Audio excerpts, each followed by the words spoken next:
everyone. Clearly.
Morning, everyone.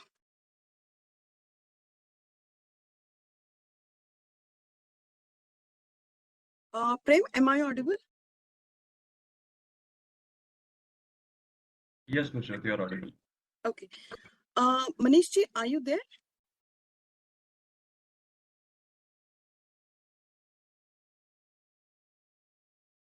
Manish ji or Yashpal ji?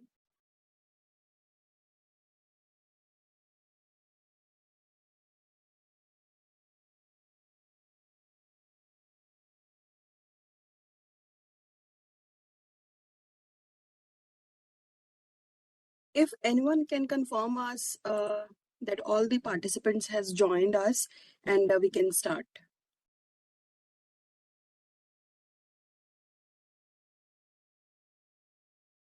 Hello, good morning, madam. Yes, Rajkumar sir. here from Relative side. Yeah, good morning, Rajkumar ji. अभी मनीष से थोड़ा time लगेगा join करने का ठीक है. और I think we can wait around 10 to 15 minutes more so that the Okay. maximum participants will join. No? Okay. Okay. All right. Okay, ma'am. Thank you, sir. Okay. Thank you, sir, for confirming.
I think we can wait 10 minutes and we'll start 9:50. Huh?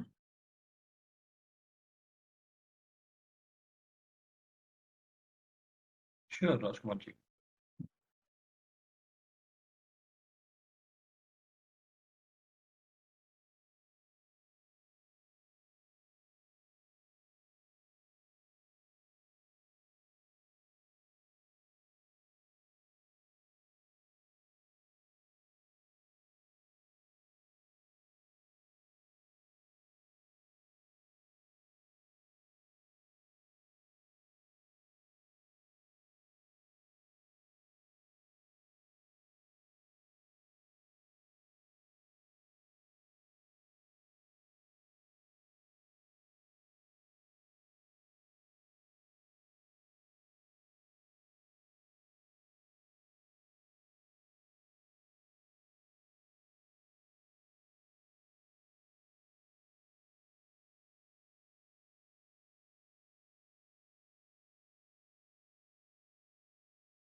Kindly start the session, ma'am. We Okay, will start. Yeah. Yes, sir. Thank you. Yeah, thank you. Prem, you can start. Good morning, everyone. I hope I'm audible and my screen sharing is also clear for everyone. Can I Good get morning. Good morning. Yes, yes. can I get a quick confirmation? Yes, you are Present. audible. Yeah. Okay, thank you. RailTel के सभी लोगों का स्वागत है. My name is Prem Kulkarni and I will be your trainer for this wonderful session on boosting productivity using MS Teams. Now, in this, our agenda is to understand what is MS Teams, why we should use MS Teams, and what are some important features that we have to use when we are using MS Teams. We are going to keep this session simple to understand, in detail, and even if you have used or not used Teams before, there is no problem. I'm going to tell you everything from scratch. So first of all, I have a small question for everyone. How many of you have used Microsoft Teams before?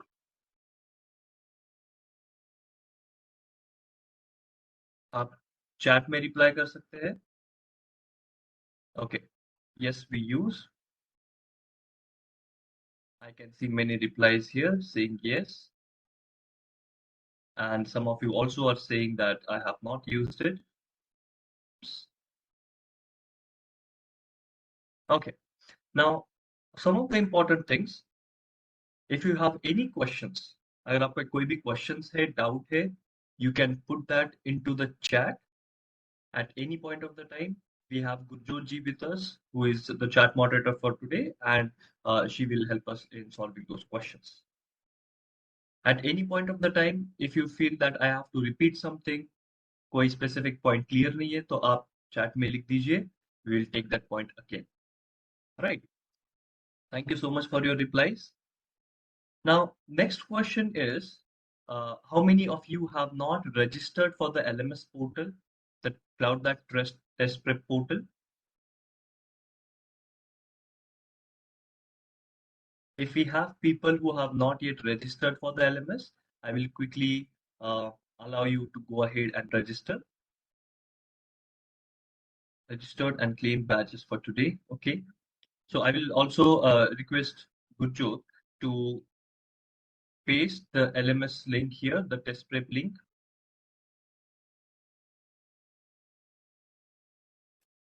You should brief about special features of team. Yes, we are going to take special features.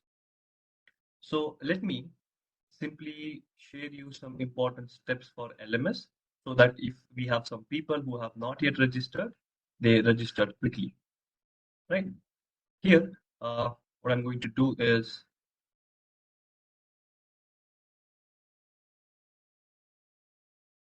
I'm going to share you in my web browser.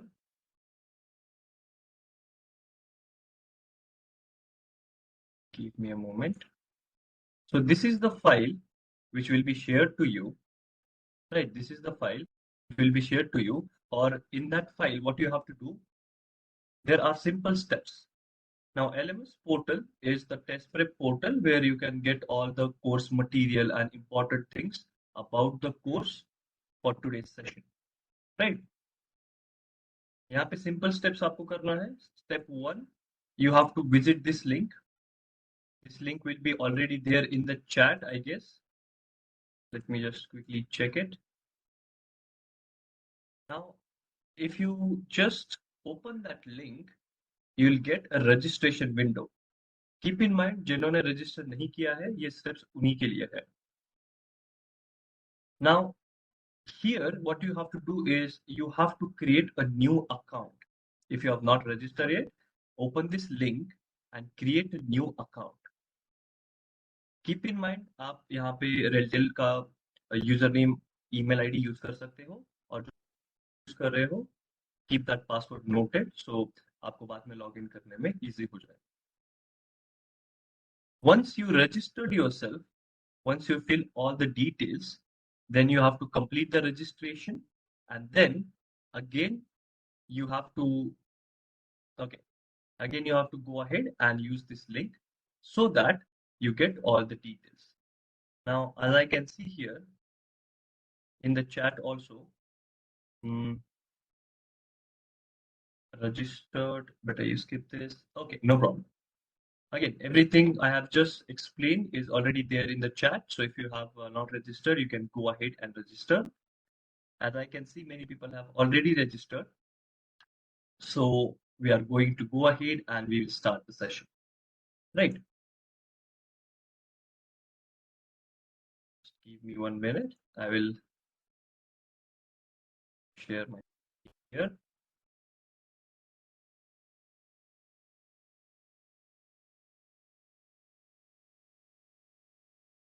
Okay.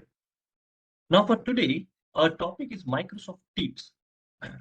So let me first quickly explain. Let me first quickly introduce myself, and then we will start the session.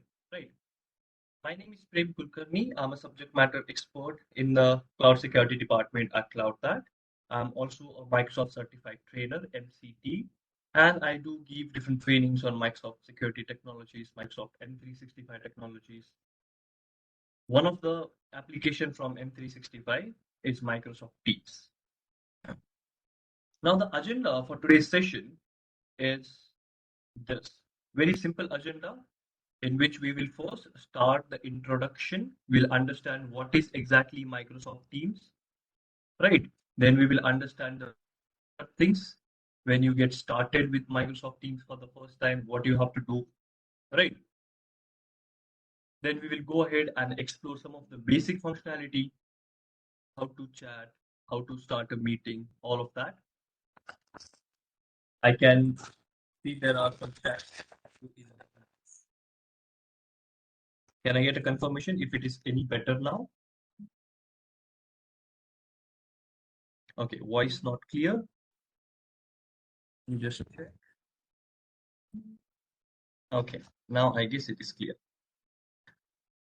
Then we are going to understand how we can use different applications with integration to Microsoft Teams, right? Some collaboration tools. Then we are going to understand how to schedule a meeting on Teams, how to manage the settings of a meeting, right?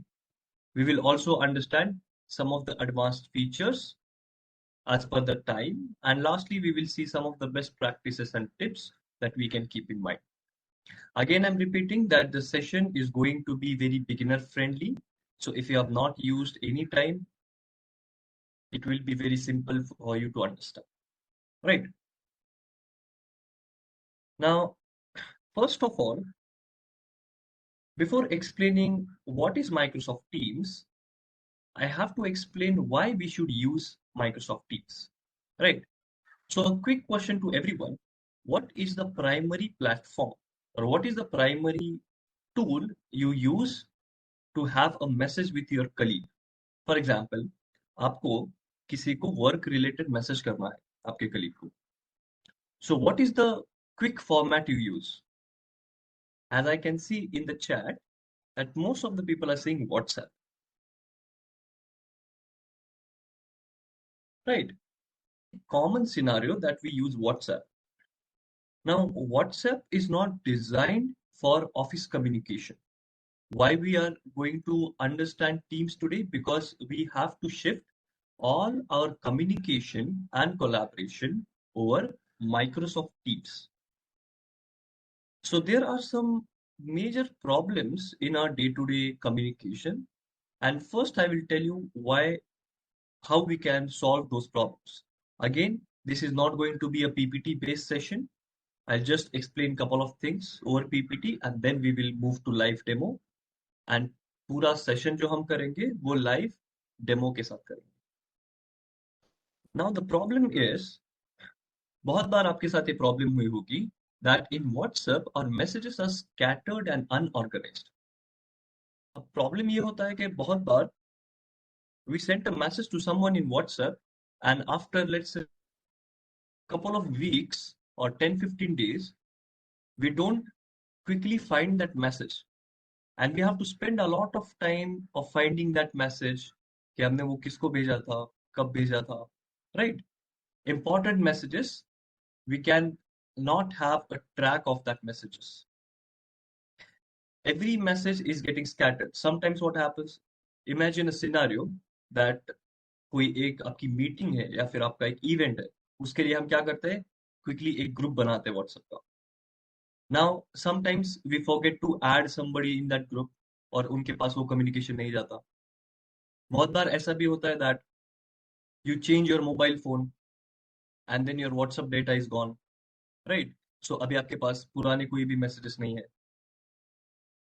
Does this happen with you? ये सारी problems आप face करते हैं? Yes और no in the chat.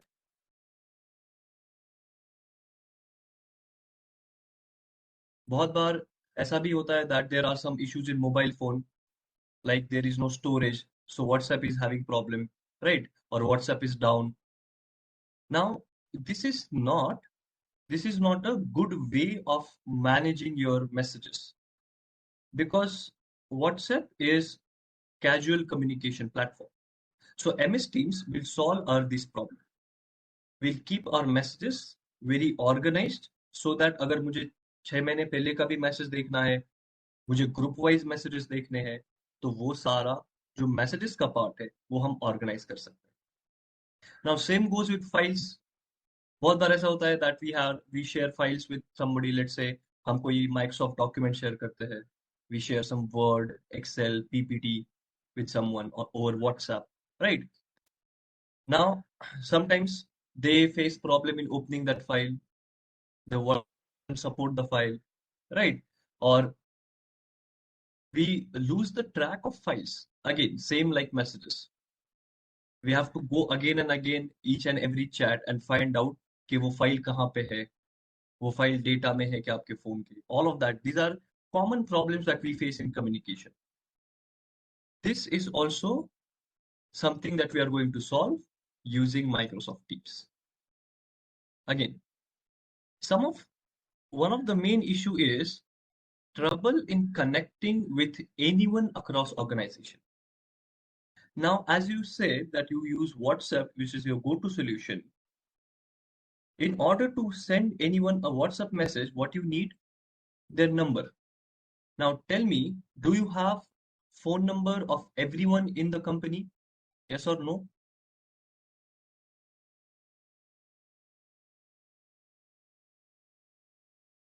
Of course, no. Now, in this scenario where you don't have anyone's phone number, in order to communicate with someone, you have to struggle to get their phone number, then you have to save that into phone, and then you have to go ahead, talk with them. With MS Teams, we can communicate with anyone in the organization, right? There is no number required.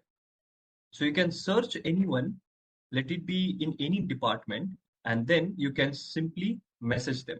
So this is also going to help us a lot. One of the main reasons why we should shift to MS Teams in company or in organization, because every one of you is working in a government organization. So security is very much important part.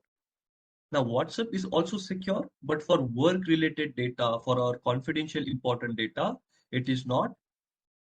It is not. Let's say to use WhatsApp, right? So Teams provide us a secure connection. Even if you are working from home, even if you are working from a remote area, then you can communicate over Teams. So that becomes secure. और आपका जो important data है, government related data है, वो secure रहेगा Teams के अंदर.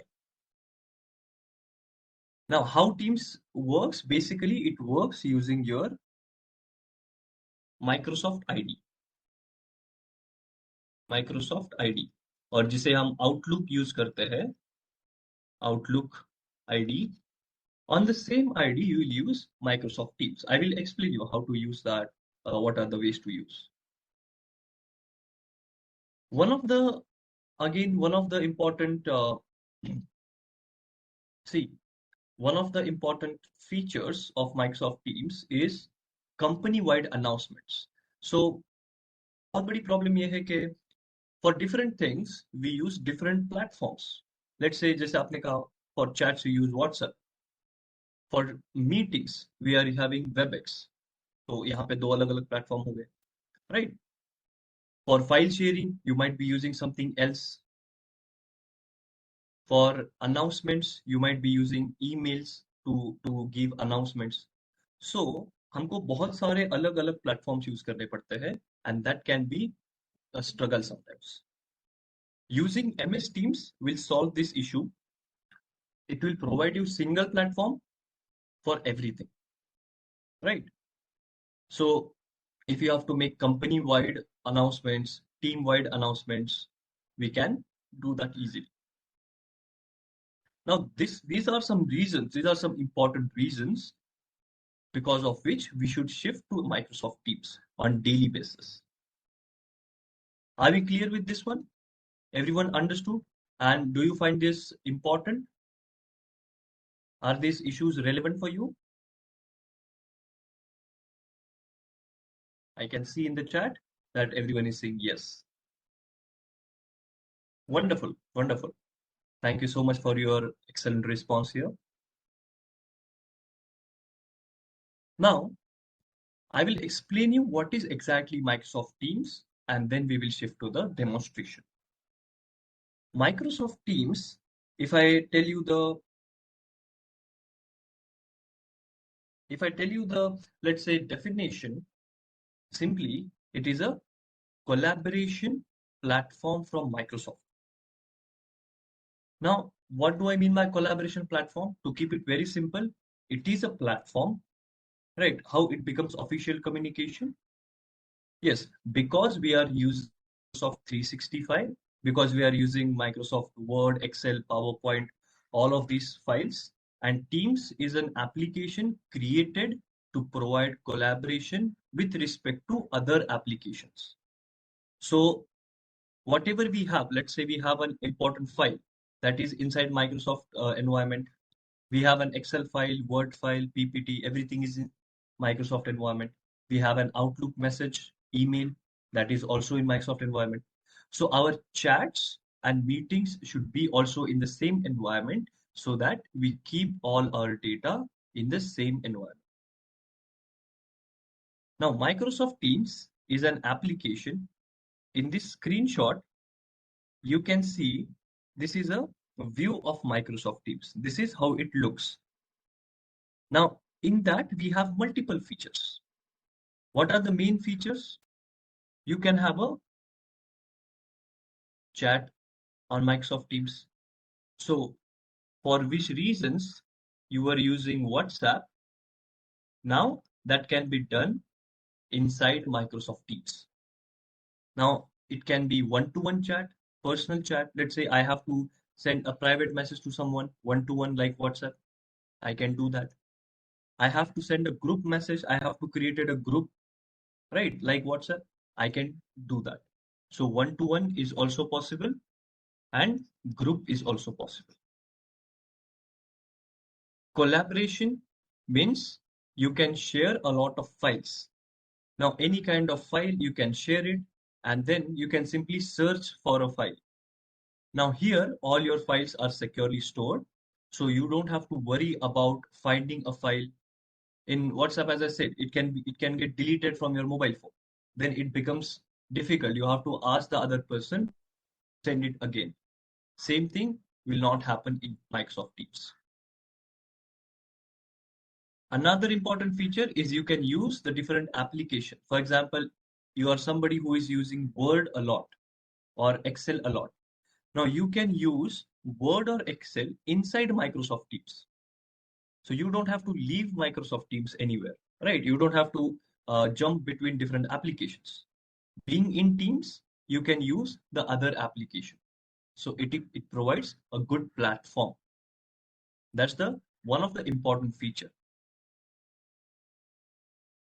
It can also have meetings with this, right? Let me also quickly check the chat. Currently, we are able to communicate with outsourced employees as well through our customers using also Teams in such cases. That's a very good question from Priyanka, right? And let me tell you, Teams also allows you to communicate with internal people as well as outside the organization, right? That is perfectly possible. It requires some settings from your admin side. As an end user, you don't have to worry about that. But let's say that there are two partners, X organization and Y organization. Now, what they can do is their admins can do certain settings and then they can communicate with each other. I'm going to share you the different ways of how an end user can communicate with other people who are not in your organization. And that is very simple and possible inside Teams, right? So that problem will also get solved. Meetings, for now, we are using WebEx, right? WebEx. The same thing we can do in meetings also.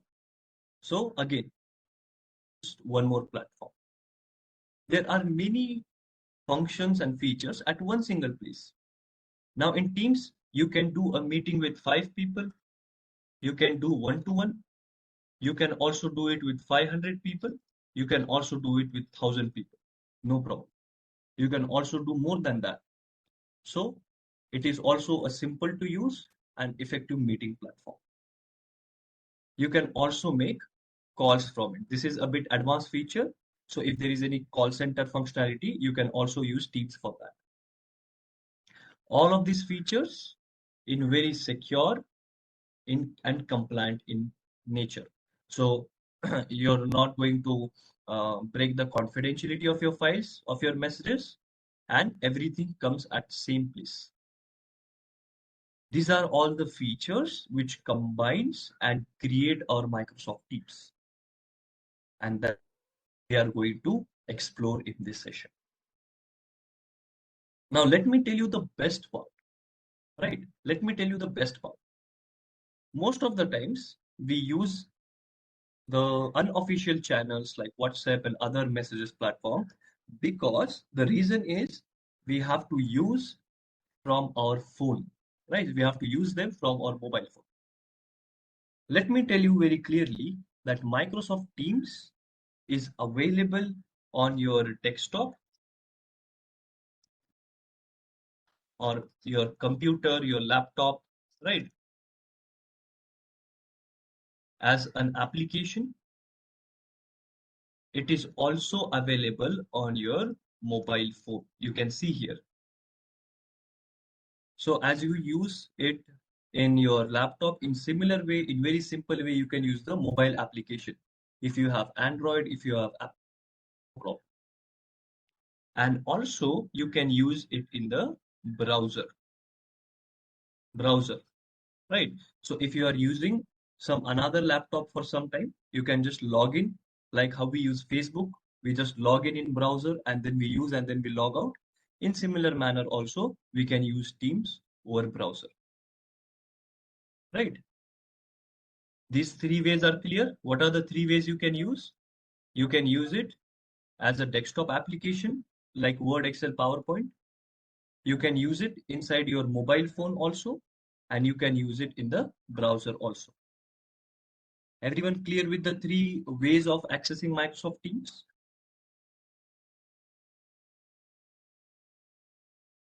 Okay.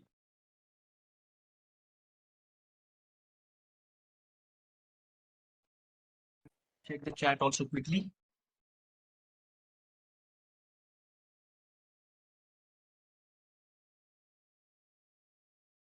Okay.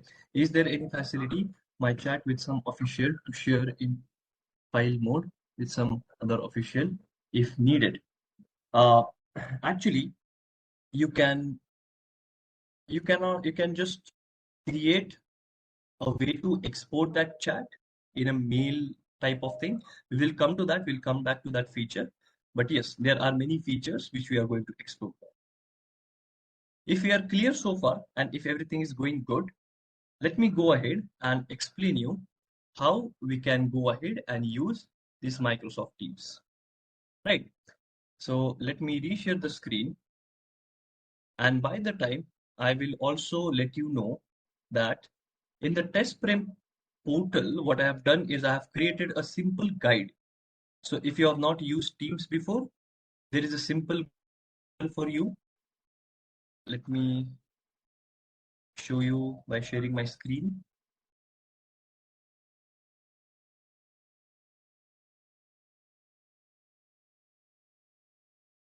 Just a second, it is here. Now, if you can see in your test prep portal, right? This is your test prep portal, your LMS portal. Now, in that LMS portal, what I have done is here under study materials, I have added this MS Teams guide.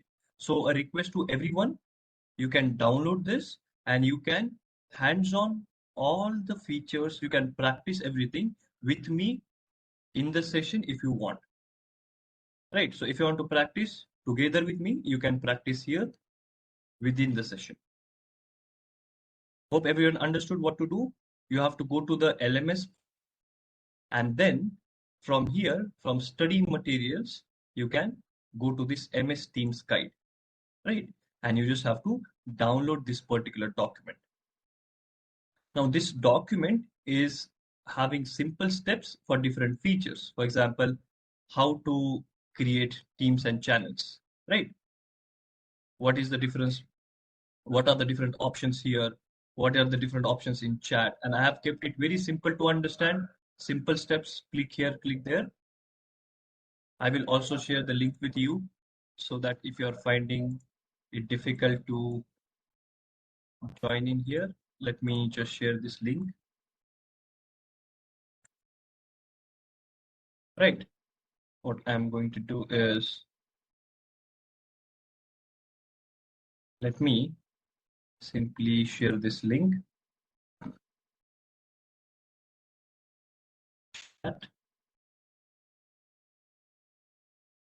So this is the link or the test prep LMS for this particular course.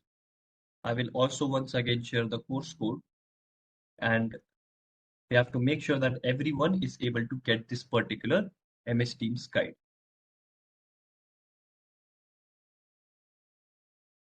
Share the links for LMS. Yes, I have shared the link here. You can just simply go ahead, log into the LMS, and then get this MS Teams guide file download.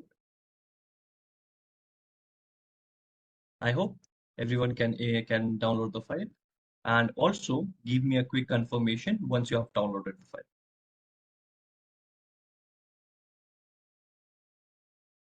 In the meantime, I am simply going to shift towards my web browser.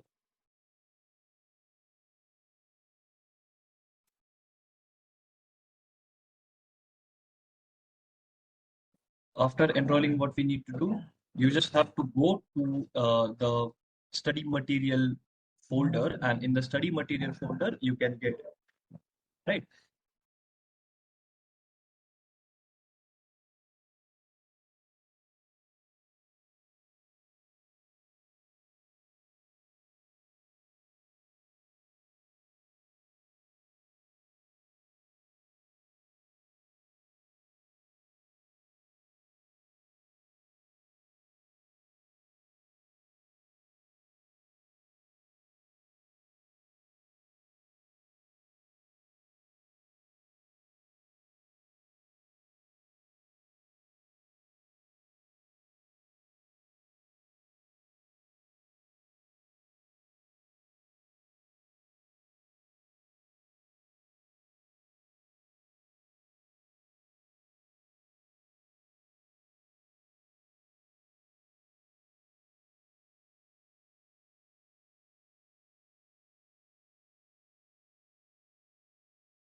Okay, I'm sorry, I was on mute.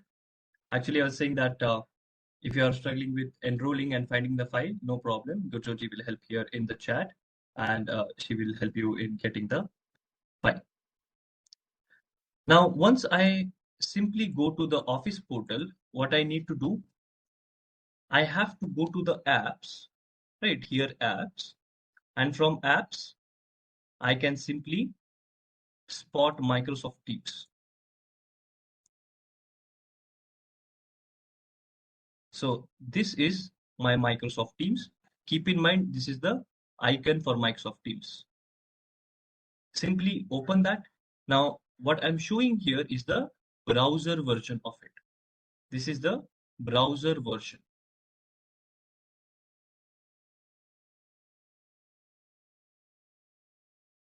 Now, once you click there, you can use Microsoft Teams inside your browser. Screen not visible. Everyone can see my screen. Is that visible for everyone? Yes, I guess the screen should be visible. Right. Now, as you were already logged into Office 365, it is very simple. Just open Microsoft Teams and you can see I have logged in to the Microsoft Teams. Now, the best way to use Microsoft Teams is using the desktop application, right? As we know that Word, Excel, PowerPoint can also be used as a browser application, but we find it easy and better to use as desktop. So just for your information, you can use it here. How do we log in, number or email? So you can use your email ID, right? Log in with your email, your official email and the password in Office 365, and then you can go towards Microsoft Teams. Keep in mind, you have to use your official ID. For example, this is a lab environment. So in the lab environment, you can see that what I've done here is I have simply used my email ID, right? And the password.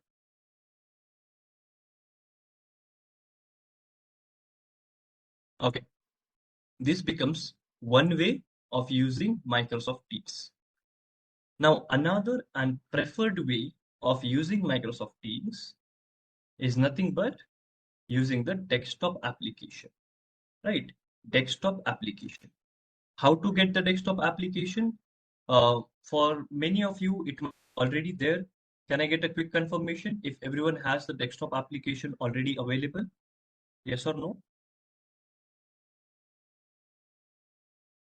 Yes, so I can see all of you are saying yes. Great. If not, then you can go to Microsoft website and there you can just download Microsoft Teams, right? Simply you can search for Microsoft Teams and you can download it.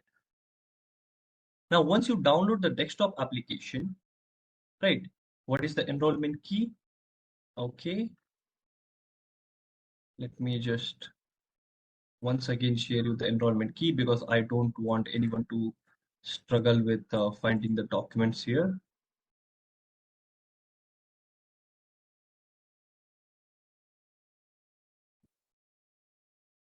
I have pasted the enrollment key again in the chat, right? Now, simple thing, what we have to do here is inside my Teams window, inside my Microsoft Teams, I just let's say open Microsoft Teams like that. And as we log into the online portal, in similar way, we can log in here. So there is an option sign in. Now, how can we sign in? Simply again with our email ID and password. Click on sign in, right? And now I will just enter my email ID and password. Let me quickly get the here. I'm using a lab version right now. So this is my email ID.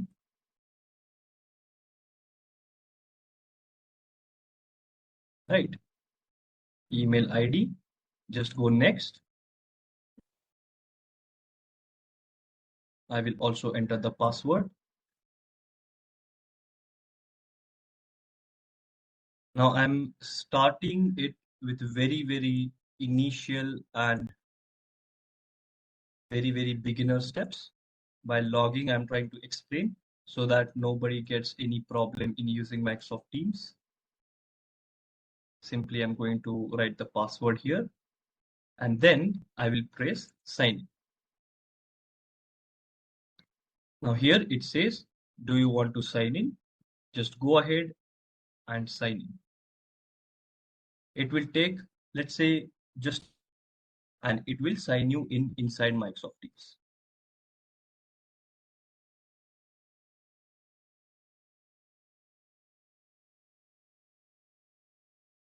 Right?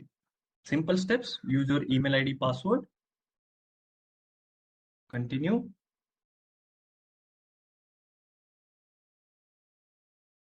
Just a second. Now this is how the first look of Microsoft Teams is there. Right? This is the first look. This is the interface. Our first agenda is to get familiar with the interface to understand what are the different options available and how can we use this. Right. I hope many people are following me in the session. They are doing side by side. If not, also it is okay. You can just have a look and understand. Now, in Microsoft Teams application, on the left-hand side, this is your menu, right? All the features that you're going to use are here. And on the right-hand side, here you can see your profile. So if you have to sign out or do other things, you can have these features here, right? First, I will explain you what is this Teams. Now, when I say Teams, why the name is Teams? Because here we can consider Microsoft Teams as our digital office, right? We can consider it as our digital office. Now, in this digital office, we can do everything that is possible, like in collaboration, that is possible in the physical office. For example, let's say in our office, there are multiple teams. Can you give me some examples of teams you have or departments you have in your office? There can be an HR department, right? There can be, let's say, a technical department, IT department. Yes or no? We have such kind of teams. Now, every team is having their own, let's say, group, right? And as you said, you use WhatsApp. So you might be having WhatsApp groups for all teams. Yes or no? Yeah, HR team, project team. So project team has their own WhatsApp group. O&M team has their own WhatsApp group, right? So in similar way, these groups we can create inside here, inside Microsoft Teams. In Teams, we call it a team. So the first feature we are going to explore is this, right? Here in the left-hand side, you can see there is a team. Now, in Teams, there can be multiple options of creating a team. There can be multiple types of teams, depending upon your use case. Let's say there is a need, you have to simply announce something to company, right? To entire company. Let's say there is some event or there is some important update. Let's say there is some notice or some, let's say, circular, and you have to announce that to entire company. Now, that particular will need a team having all the company, like how we have a WhatsApp group of all the company. So that is one type of team. So if you just see here, there is an option, there is a plus icon, and you can simply click on that plus icon, which says create a team, right? Create a team. You can also join any team if somebody has invited you, but right now focus on create a team. Now, everyone has to create a team? No. Majorly, your managers or the leads will create a team and then they will add you. So what will happen after creating a team? It will provide a good structure. Rather than having everything at same place, you create different teams so that you can send a particular message to the particular group of people only. Simply, I will click on create a team. And here it is going to ask me some simple things. For example, right now, let's create let's say HR team.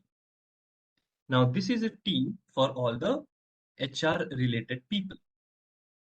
Simply, I gave the name HR, or let's say human resources.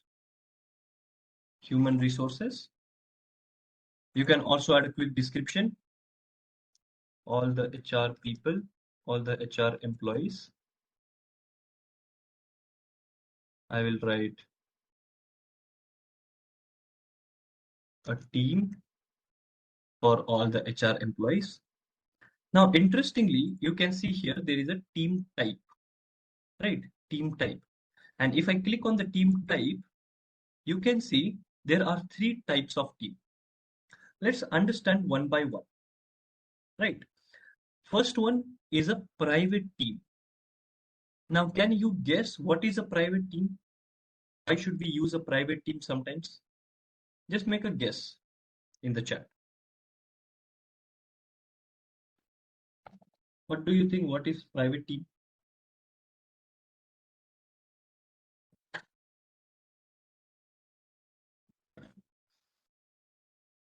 Okay.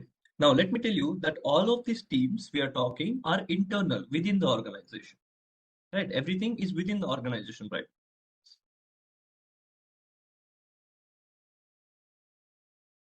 Okay, I can see in the chat people saying for team members only, Ruby saying for specific people, Arvindji saying only among selected teammates, close group in our organization, work specific. Okay, interesting answers, right? Good try. Admin permission is required to join it. Exactly, right? Very close. And I can also sponsor saying confidential.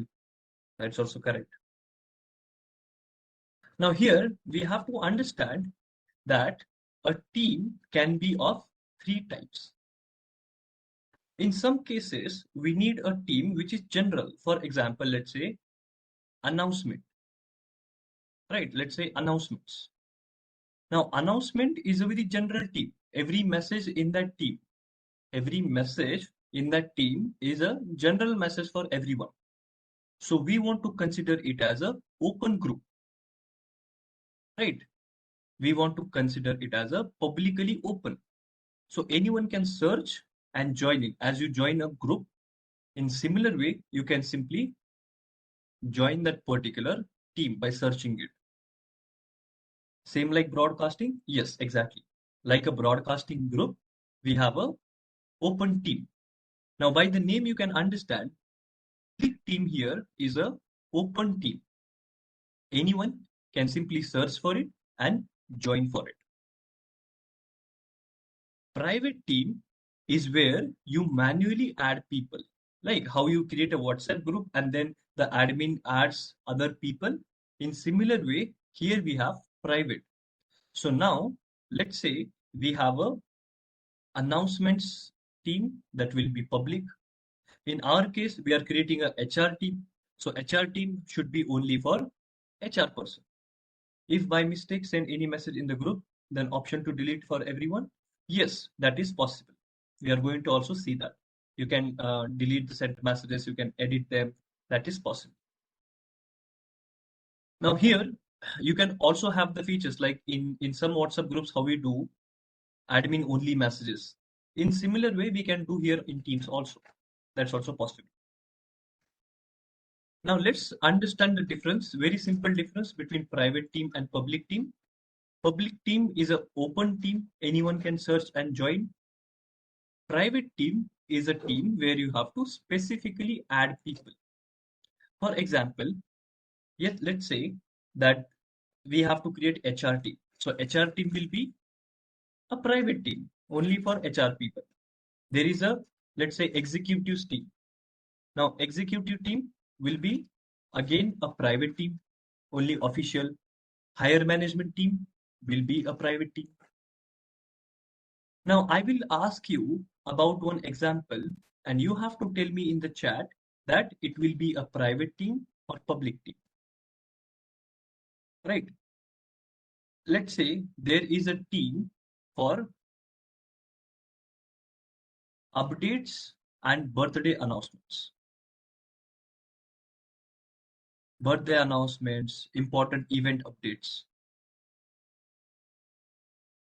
Obviously, wonderful. I can see everyone has responded as public, correct? Now, another example, let's say that there is a specific project and the project, let's say there is a project XYZ. Now, project XYZ is something on which 15 people are working on it. Now, that will be private or public?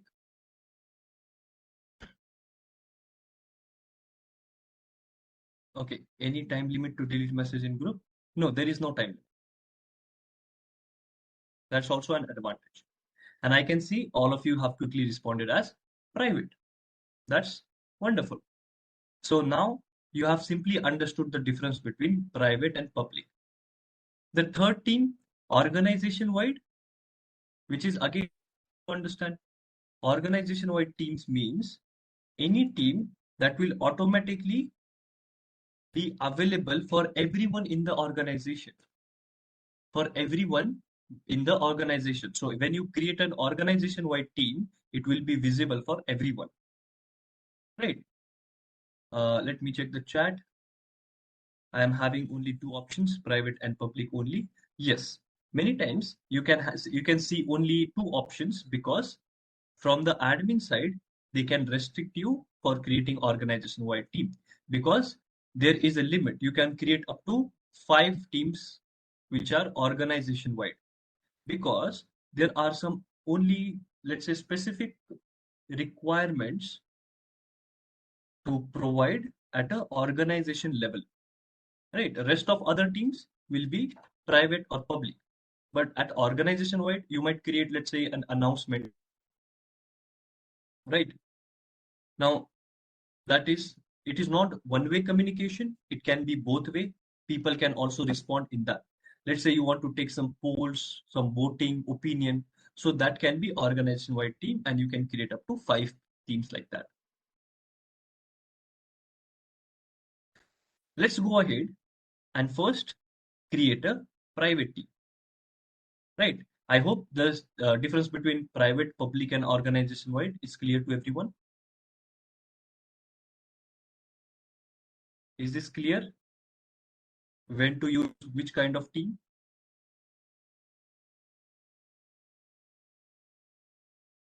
What is the difference between public and organization-wide? Okay.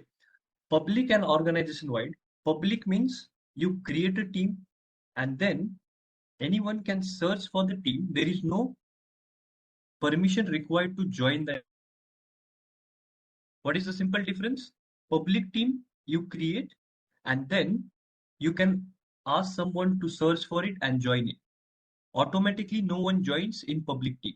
But if you want, you can just search and join. Simple. But organization-wide team, it's something where everyone automatically joins it. Automatically, all the people in organization will join the team. And whatever announcements are there, whatever events are there, you can simply post the messages in organization-wide. Is that clear now? Public versus organization. Again, a quick heads up that as end user, you don't have to create teams. Like this is not the everyday type. Your admin will create it or some technical people will create it for that. Mostly your will create the team because this is one-time job. One time you have to create a team for HR people, then you add all HRs, right? Then you create a team for a specific department, let's say O&M department. Then you add people from there. Once you create a team, after that you just have to use it. Simple. Private team visible to others or not, who not join? That's a good question. So as it is a private team, if you're not part of that team, nobody knows that there is such kind of a team, right? It becomes it stays private. If you are not part of the private team, then you cannot also search. There's the simple idea behind having different types of teams. Here, I'm going to simply click on private. So it will be a human resource and a team for all. Now, when we create a team, let's say that now we are creating a team for HR. In HR also, there are different requirements, right? In HR also, there are different requirements. For example, a simple example. In HR, there can be a group for policies, right? There can be a group for, let's say, HR incidents to take care of that. Any group for onboarding people, right? Any other group you can name inside HR, all the HR people. There are multiple tasks that we do inside one particular team. For example, appointments, events, right? Recruitments. I can see in the chat. Okay. Uh, there's one question, means all the features not available for everyone, like team activity, what, right? See here. Yes, actually, just want to give you a heads up that the team can be, this entire application can be configured from your admin side. So your admin will decide what to allow. Sometimes you might see that there are some options which are not allowed for you. Now there can be a reason behind that, but if you are not able to see some options, then simply that are not allowed by your admin. Right. Now that is company specific, organization specific. Every organization can allow and disallow some certain features to employees. But what are the basic features in day-to-day need are always allowed for everyone. Coming back to our point, as you just mentioned, inside a HR group, we do have multiple other departments, or we do have multiple other requirements. Now, for different requirements, we have a concept of channel here. Right? What is a channel? Channel is a subgroup, is a part of team.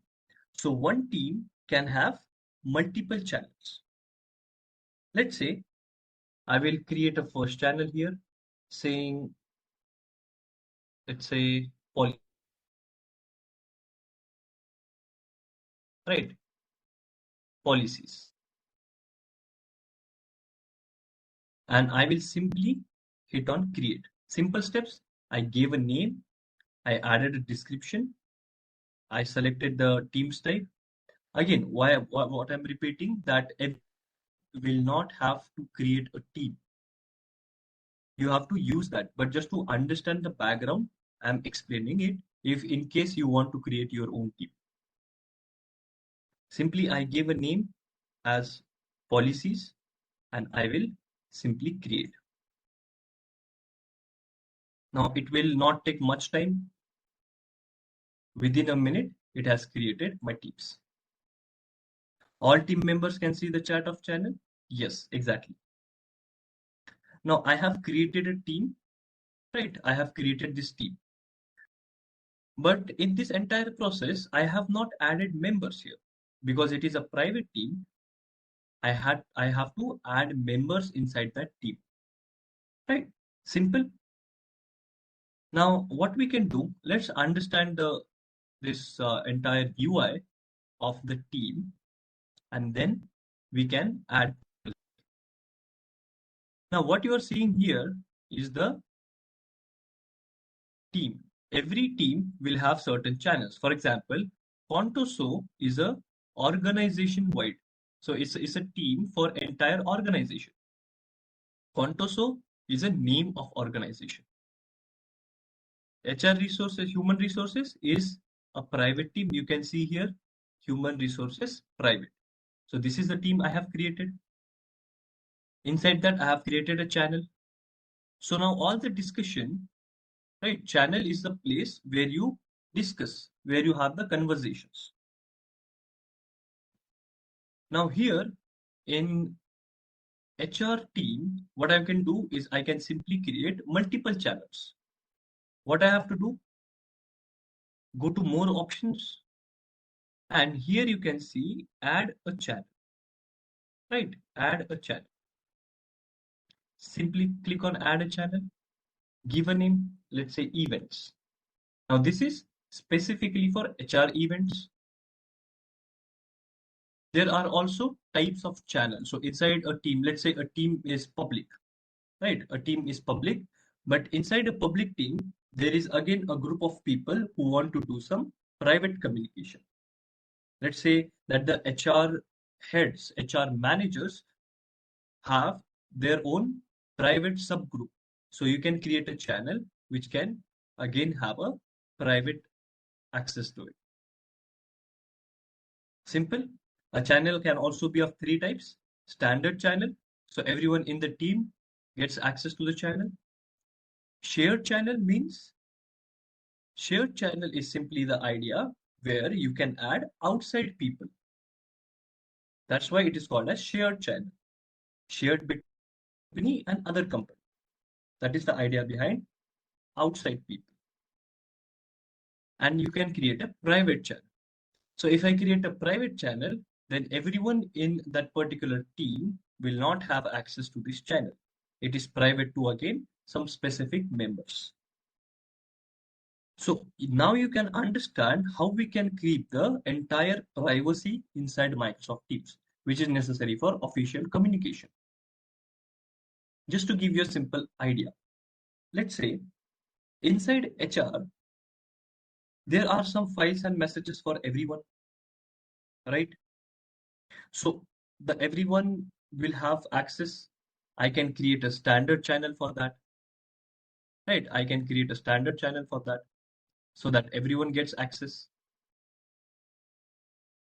There can be a scenario where only the HR heads and confidential are having a discussion. They want to share something in between.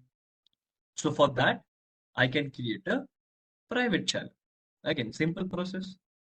Go here, click on add a channel. I will create, let's say, heads, right? HR heads. HR heads. Now, depending upon the privacy of channel, is it private or public or shared, the other members inside that team will be able to see it, right? What I can do, simply I can create this one as private, right? Now, this is private channel. Only specific people will have access to this private channel. I simply create.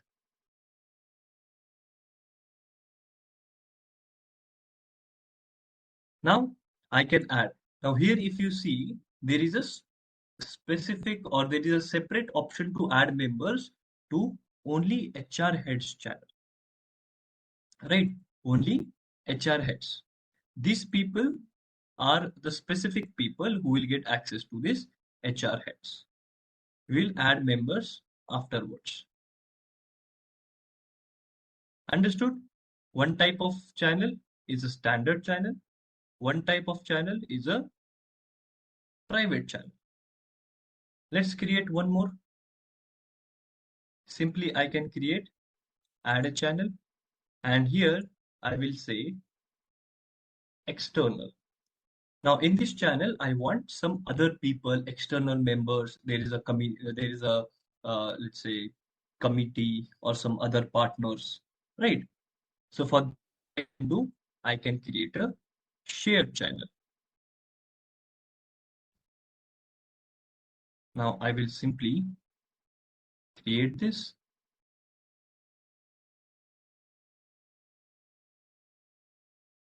Can you share enrollment key? Enrollment key is already available in the chat. I just request you to scroll up a bit and you'll see the enrollment key there. Now here you can add external people also by just giving their email ID. Now if you see how we created a team of human resource, right? So as we have, okay, we can add any member under channel or only under team member. See, channel is where you have members. Then, depending upon the privacy of channel, let's say if it is a standard channel, then everyone in the team will get added into the standard channel. If it is a private channel, then you have to again manually select and pick up people who will be there inside a private channel. Channel is you can consider as a sub team, as I explained in the starting. It is a sub team or part of a team. Now, the idea behind all of this structure is exact to replicate your organizational structure. In organization also, we have an HR team. In that we have specific departments, right? So similar case, you can copy paste it here. This is how you create. Mind, right now I have not added anyone anywhere. I am just creating a structure here because we are looking things from the very start. Now, if you want, okay, this particular HR head channel, I have to, or external channel, I have to create, I have to change the type of channel. Can we do that? Yes, we can do that. We can shift it from private to public, but there should not be a need of doing that. Before creating a channel, you just have to discuss and plan that which channel we are creating for what reasons, so that afterwards you don't have to shift between private to public. That is possible to do, but you don't have to shift between. So you can plan it in another document. Okay, these are the channels we are going to create. These are the teams we need, and then we can go ahead and create them here. So this becomes my public team, right? This becomes my public team. And in this public team, I have now multiple channels. Let me create one more team. Create a team. And this time I am going to, let's say, write announcements. And I want this to be a company-wide team. So simply what I can do, again, team type, organization-wide. Now, I don't have to worry about, let's say, writing an email for multiple people in an email list, right? There should be a single place which is simple to use and where I can see all the announcements, all the previous announcements. In mail, we can just, let's say, lose the time. We have to then find out again. Better option is creating an organization-wide team. And here you can just say, for example, important announcements. And what I'm going to simply, I'm just going to create.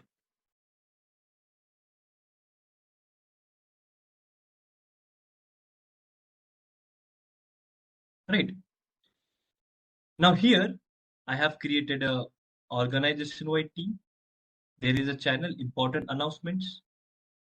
You can also add multiple channel for different type of announcements, for different type of things. For example, you can add one for events, which is there for all the company. Now, if I show you in more options, right? In more options for announcement team, I have an option manage team. So any settings related a team you can do here in the manage team option, right? Manage team option. I will go to members and you can see that there are many people already added inside this team, right? I have not added anyone, but when I see announcement team has many members already present. Can anyone tell me what is the reason behind that? I have not selected anyone. So why there are many people present here in announcements team?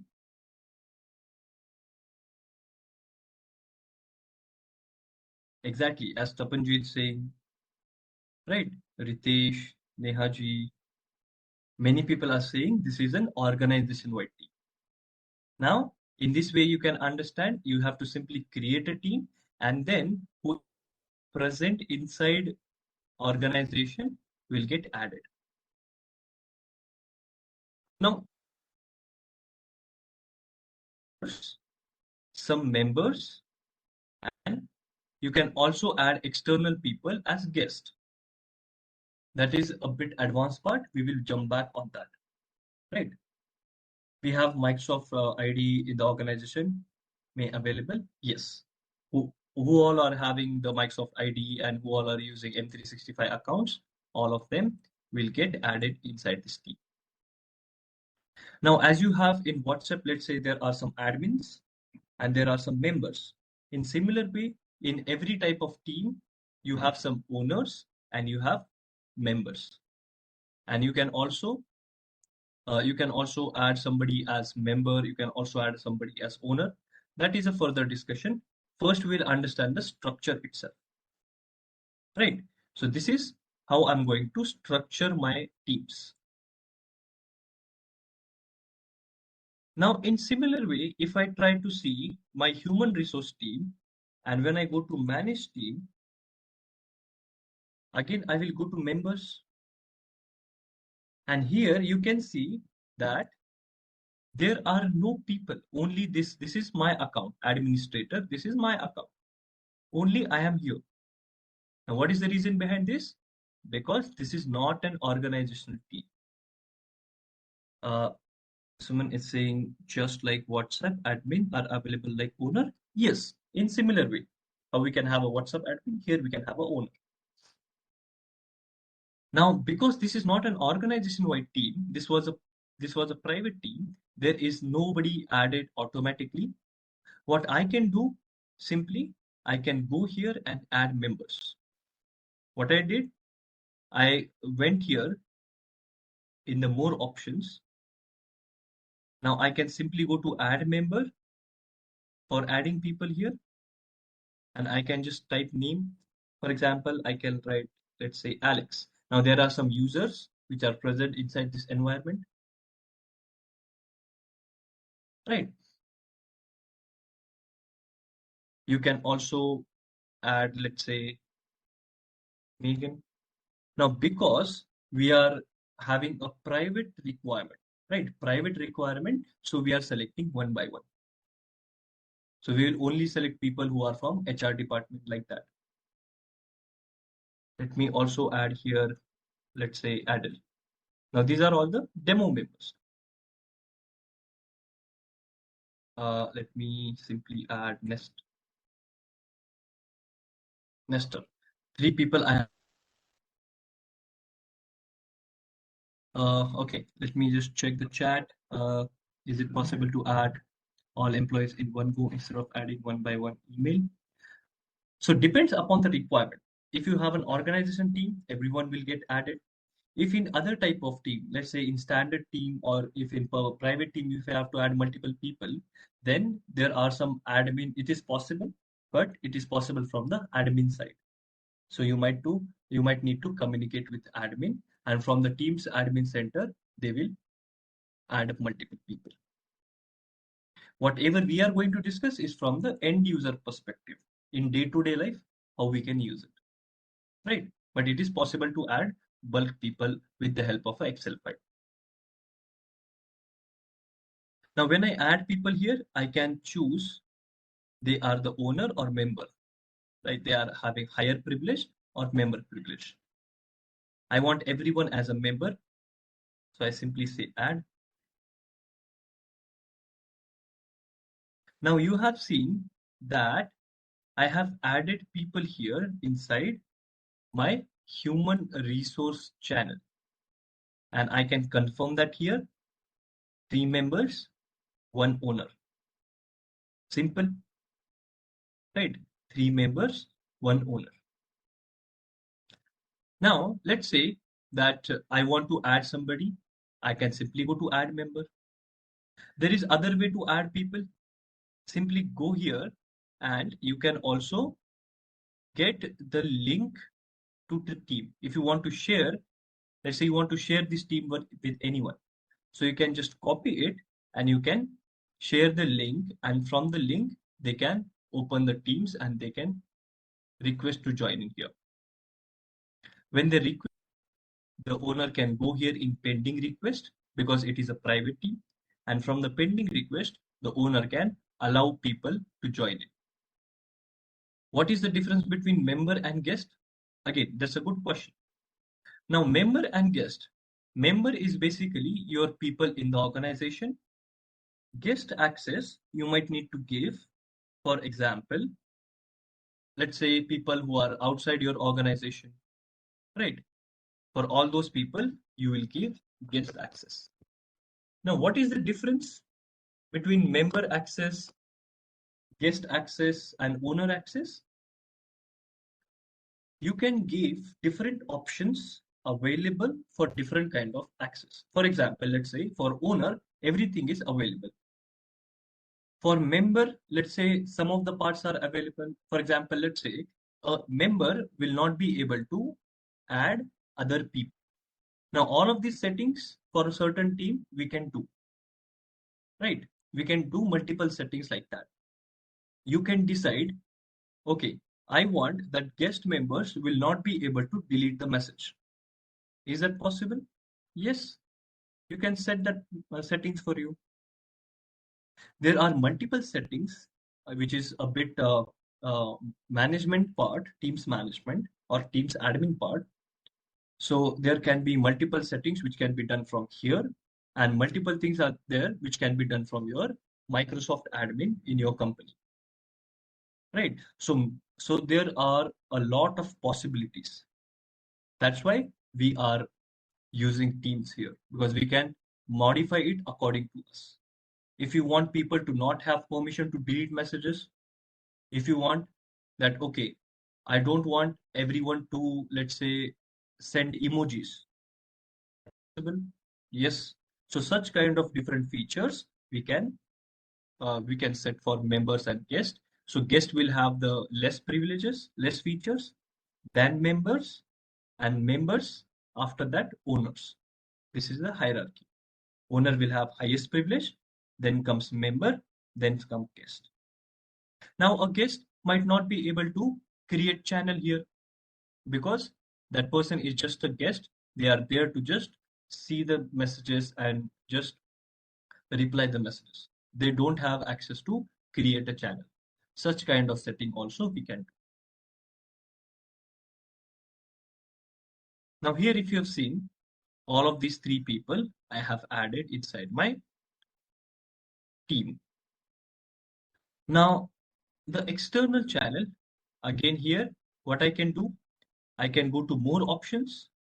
In similar way, I can on share channel, and then I can share this channel with people who are external, right?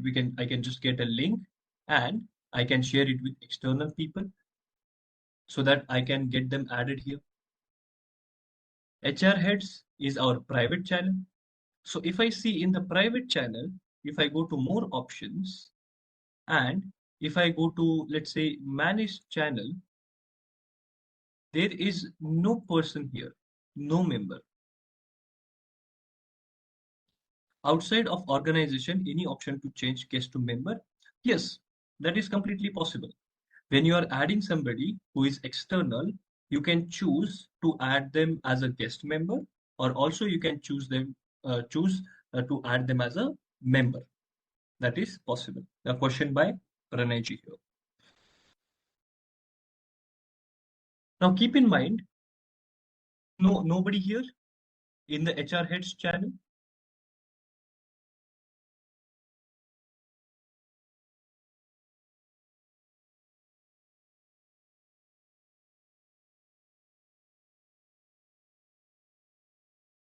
Okay. Can anyone answer why there is no one in the members and guest list here?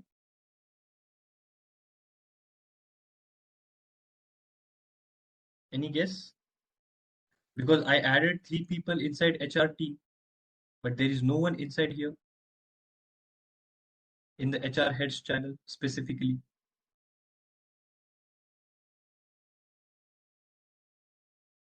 Let me just see the chat. Yes, because it is a private channel, right? Because it is a private channel. Now, I hope you understood the difference between different kind of channels. What is an exact channel? Simple thing, you have to add people here, go to the more options, go to manage channel for the settings, go to the add members for adding members. Now the question is, what is the primary use of channel? Okay, my admin or my manager or people in my technical department have created channels for me and they have added me, right? Understand the scenario. Now you have started using Microsoft Teams and you can see that there are multiple teams visible to you. You are being added into different teams and different channels. Now, the question is, what is the primary way of using channels? Keep in mind, channel is used to share official conversation. For example, I have to, let's say, share a file with my team, right? With my team, based upon the certain channel. Let's say there is a policies channel. Now, whatever I have related policies is if there is any important message, right? If there is any important message, I can simply start a post and I can post in that. Let's say I create one more channel here, right? And I give the name as updates. So this channel I will use to take update from people. I will create it as standard channel, right? And I will simply create. Now for different reasons, you use different channels. This channel I will use to take update. Now taking update is one of the important part when in organization, right? In different projects, in different tasks, we have to take updates. Other than, let's say, instead of calling personally on phone, instead of pinging in from WhatsApp, simply what we can do, we can use this updates channel. Now let's go ahead and understand how to start conversation in the channel, right? How to start conversation. Simply, I have to click on this option, start a post. Why we are using channel? To have official communication.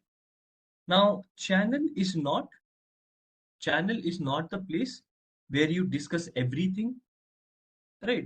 It's not a place where you discuss everything, only the official things which are needed, right? Necessary things you discuss here.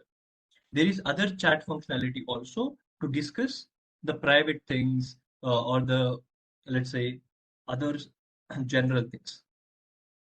Inside a channel, simply what you're going to do, here you can start a post. So how you write a post in LinkedIn, let's say, in Facebook, in similar way, you can start a post. For example, now I have to take an update. Let's say I will write updates for,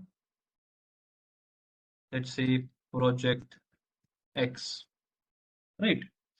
And I can type a message. So in that message, I can write, let's say a manager wants to take update. Simply they will say, let's say we have, or I'll start by everyone, right? We have, let's say, deadline,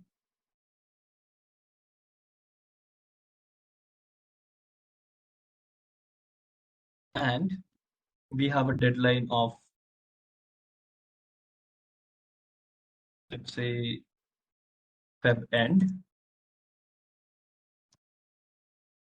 update on your progress. This is a simple message your manager is, this is a simple message your manager is giving. Now, in this particular message, I can do a lot of things related to a message. For example, what I mean, let's say I want to mention anyone. For example, I want to mention Alex, right? I want to mention Alex. I can simply press this @ icon, right? @ icon. And what I can do is I can select Alex. So now the person is getting mentioned. When somebody mentions you, there is a separate notification, right? We will come on the notification part of it also. But when somebody is mentioning you, there will be a separate notification that, okay, this person has mentioned you. I'll say, please arrange a meeting for final, let's say,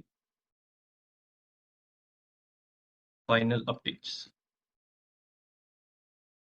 You can simply mention somebody like that. You can also create it as a post. For example, if you want to, let's say, bold it, the basic things around text, what you can do are all present here, right? You can just highlight something. For example, you want to highlight this. What I did, I just went here inside highlight and I then highlighted it. Now this is highlighted. So such kind of messaging related things you can also do inside a post. If you want to add any emojis, you can also add the emojis here, right? Simple. Now, loop component is the simple integration with another application called as Microsoft Loop. So loop component simply helps you in adding another component. For example, you have to simply add a table here, right? You have to simply add a table. Now, I have a question for all the people who have used Microsoft Teams before.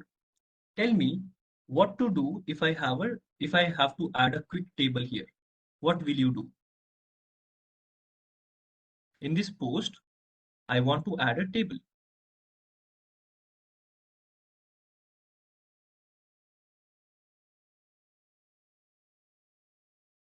Anyone? A simple table I want to add. What is the go-to option? Somebody might say, okay, we will first create a Word document. Inside that Word document, I will create a table and then I will copy paste here. Right? If you see, there is no direct, see, let me just show you here. Right? There is a direct option of saying insert table. Instead of creating a Word document and then inserting things from there, you can add anything that you want within the post itself. For example, I just type here these three options. I just click and I click on insert table. Right, simple. Insert table. I can simply select the size of the table. For example, it should be a 2 by 3 table. And quickly, I am able to add a table. Right. Now I can just give the headings. For example, task and progress. Right. Or let's say task and deadline. And then I can mention, okay, for task number 1, this is the for task number 2. So any kind of post that you have to create, there is a simple option of creating that post. Loop component. Loop component is again one advanced feature that will help you to insert interesting things. For example, if I just click here on loop components, right? If I just click here on loop components, let me simply explain you what is this loop component. Now, loop component will allow me to add different kind of data. For example, I want to add a bulleted list. I want to add a checklist. And what is the best part? Best part is loop component is a interactive part. So, right, we can interact. Now, this table which I have given is a static table. The people can only see this. Loop component table will be interactive. For example, here I will write, let's say, task, and I will write deadline. Now, loop component is, like, say, everyone will not use loop component. If you want, you can use it. If you find it easy, you can simply use it. But there is no mandate of using loop components. Now, what you can do is, here you can ask them to add a progress. Task 1, task 2. Now, both of these are tables, but what is the difference? A loop component is interactive. This is a static component, right? So they can only see it. With this table, people can react with. Simply, I can say post. Now this becomes my post inside the team. Right? Simple. Understood? This is a post inside my channel. Now other people can simply react to this post. Right? They can simply go ahead and reply to this. For example, there is an option, reply. Right? I can reply this post, let's say, by saying my progress is this one, or I have a question regarding this. Anything can be there. Now let's say that you posted this, but now you want to edit it. Simply, you can just hover over it and you can see there is a pencil option. You can click here on pencil and you can edit the message again. Once you edit it, again you can post it. And this entire thing is called as a post inside a Teams channel. Right? Now, whenever you post something, everyone present in that channel will be able to see your post, and then they can go ahead and reply to your post. Now they can reply with, let's say, text, and they can also reply with reactions here. In WhatsApp, one of the main features we use is we just check who had seen our message, yes or not. Many times we want to check who all seen our message. I can see in the chat. Let me just have a look in the chat. And we have the same questions from JSM also about seen messages. Can we do here in Teams who all seen the message? Simply, let's check. Again, I hover over it. I can go to more options. And in more options, I can just check the more actions, and I can just check if there is any option of people who have seen the message, right? People who have seen the message. Now let me tell you that this message seen is not present inside Teams, inside channels, but we can use the seen or last seen inside the chat option. I'm going to come on that. Right now, what we are discussing is about the official conversation. Let's say these are only specific things because this is for everyone. So you're not supposed to post multiple messages, simple messages, right? This is official communication. So only important updates or important things you can share the channel. We will try to not fill up the channel with unnecessary data, unnecessary messages. The idea behind channel is to keep it simple, to keep it important and to the point. Understood, everyone? Channel is not the place where you do long discussions, which can be unnecessary sometimes. Now, you can have a question, okay, let's say I understood that channel is a place where I have to be precise, where I have to share some files. So if I share some files, what I can do? Again, when I am having a post, inside the post only, I can click on the plus icon, and from plus icon, I can simply attach a file. Now, I can attach a file from my OneDrive, right? I can attach, let's say I can upload a file from my device. I can also browse the other teams and channels and find files in that. Or simply, I can just drag a file and drop it here. So such kind of file sharing and important message sharing can be done in channel.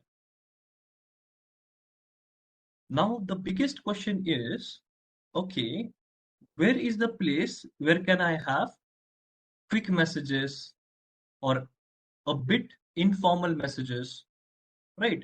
Long discussions. Where is the place to do that?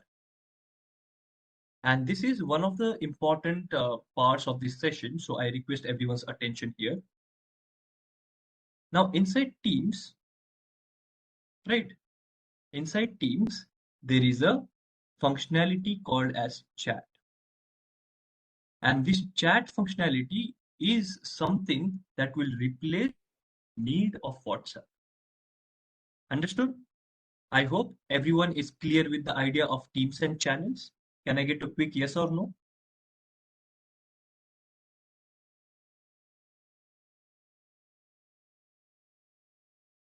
Again, I am just requesting everyone, if you have any problems, any issues or doubts, place it into the chat and I'll try to solve all the issues, solve the doubts.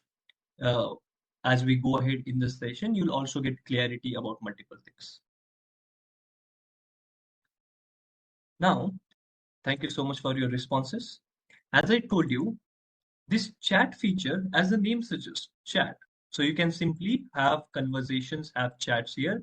It is simple to use than channel, and it can be used as bit of informal, right? For example, let's say I want to just ask somebody, there is a person I want to have a one-to-one chat, and I want to ask, let's say, what time you are coming to office, right?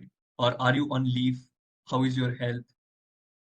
There can be many things apart from work, quick messages, right? Now, all of that I can do in chat, which is irrespective of channels. Now, whatever is there in channel, all the messages, all the members is entirely different format. In chat, very simple to use. What we have to do, let me tell you. In chat, we have two options. Either we go for one-to-one chat for personal messages, or we can have a quickly group chat. Let's say there is an upcoming meeting. Let's go one by one.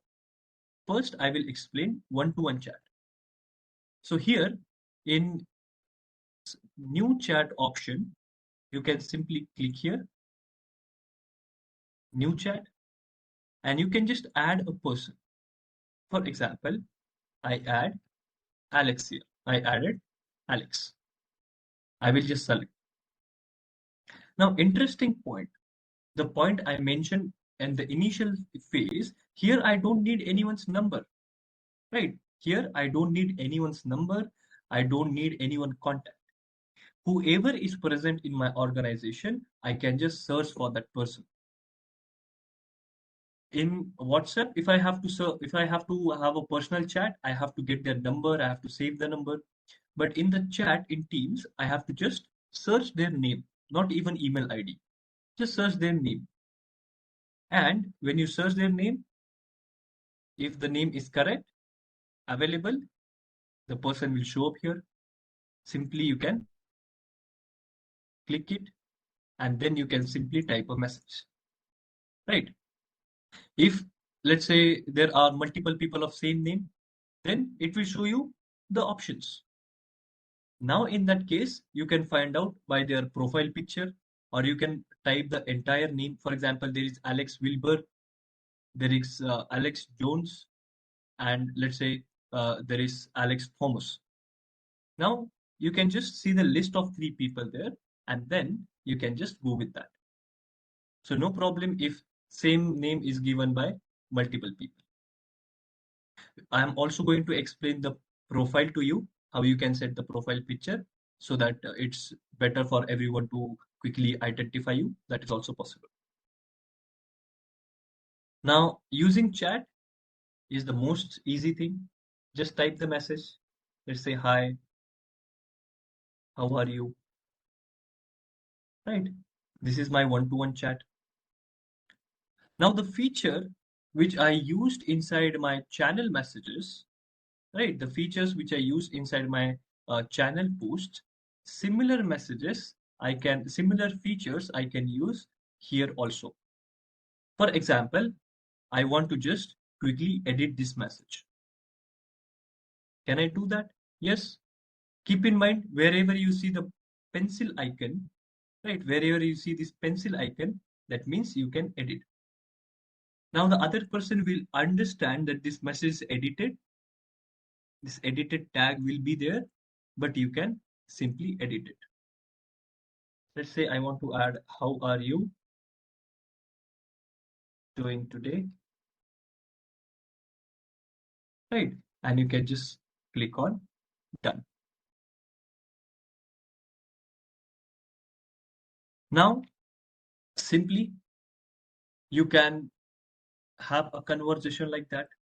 If you want to have a chat with somebody who is not part of your organization, that is possible, but I advise you to not, if not required, then don't go ahead and have a chat with them.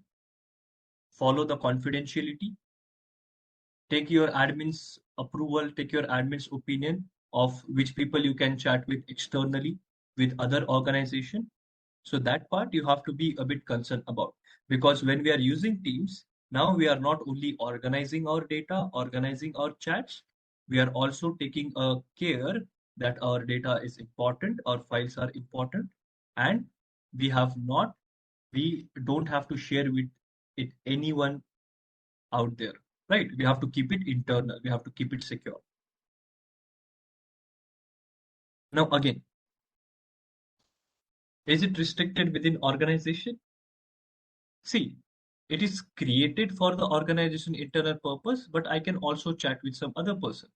For example, here I say, let's say here I simply go ahead and I say new chat, and I can just give any email ID. Let's say this is the person. Now the application I am using, right? The application I'm using is a lab application, is a lab version. Now from that, if I have to message someone who is not present in the lab, let's say this is my company ID. I have to search that email ID, and then it will ask me, search this ID externally because this person is not present internally. Right? This is not a company person. So I can just click here, search externally, and then it will search out for that person outside the company. Right? Search out that person outside the company. What I did, I just typed my email ID, which is not internal. Let's say cloudthat.com, and I can allow it to search externally. Now it says we couldn't find any matches. Why it is so? Because from your admin, they can allow you or disallow you to have a chat with external people. There are some advanced settings need to be done from the admin side, right? Some organization, let's say there is a partner organization, XYZ, and for that, you need to have often communications with their people. So your admin will set up a collaboration between you and you. In that case, you can now go ahead and use this feature. But it is not advised to search for anyone out there and have a chat with them from your teams. Right? You have to respect the privacy and confidentiality. Okay. Now let's go ahead and understand what are other things you can do. Simple things, right? That are of day-to-day use. First, how to start a chat? Just click on this option, new chat. Okay, you can just add your files here. As we can add in channel messages, simply I can drag files here.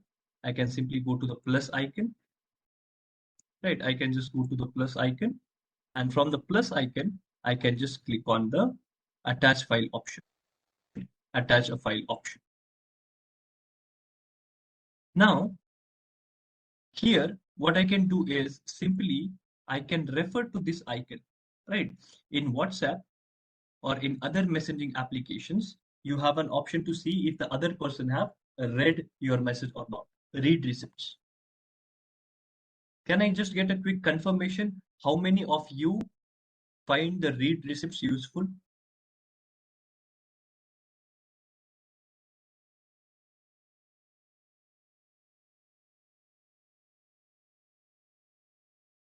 Right, many people are saying that read receipts is very useful. Now the same read receipts you can see in the Teams also. So you can see here, it says send. When Alex will read it, it will change, and it will become as red, right? It will a blue color inside that, and it will give you a confirmation that other person has read your message. So read receipts is also available. Just for your information, side by side, I have already told you that there is a quick Teams guide available inside Test Prep platform. I hope everyone has downloaded that. And whenever you feel any problem, let's say after the session, you forgot how to edit the message, right? Or how to start a new chat. So you can quickly go to that particular Teams guide that I have created, and you can find the quick steps. So keep that guide with you handy just to find out quick steps, right? So read receipts is there. Now, going forward, let's say there is a very important, very important idea. A lot of time what happens is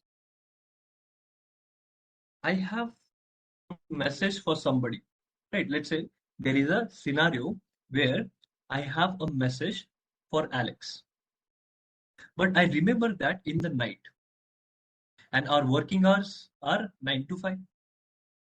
Now I want that this message should be delivered at morning or in the morning, but I can have some kind of schedule to it, right? I can have a timer so that I can type it right now and it will automatically get delivered in the morning. Will that be useful? Because let's say if I try to message somebody 1 a.m. in the morning or 12 p.m. or sorry 12 a.m. in the night, 11 p.m. in the night, that will not be professional. Do you agree with me? Late messages is not professional, obviously. Now what you can do, let's say I just want a quick up. So what I can do, I can write my message, okay. Uh, let's say share the project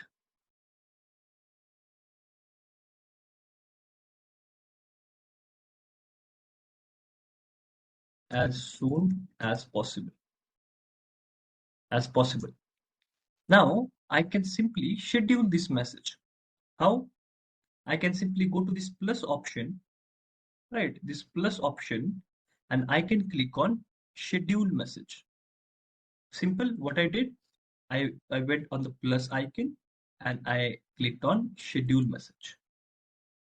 Now I can select a date, right? From this calendar, I can select a date. Let's say I want to send it tomorrow because tomorrow is the deadline. I can select a time. Let's say the office starts at 9:30, so this message should get delivered at 10 a.m. in the morning. Simply I will select 10 a.m. Right. Now you can say, okay, this is Sunday. Now you can quickly change it to Monday. So Monday morning, the first thing Alex will need to do is share the project.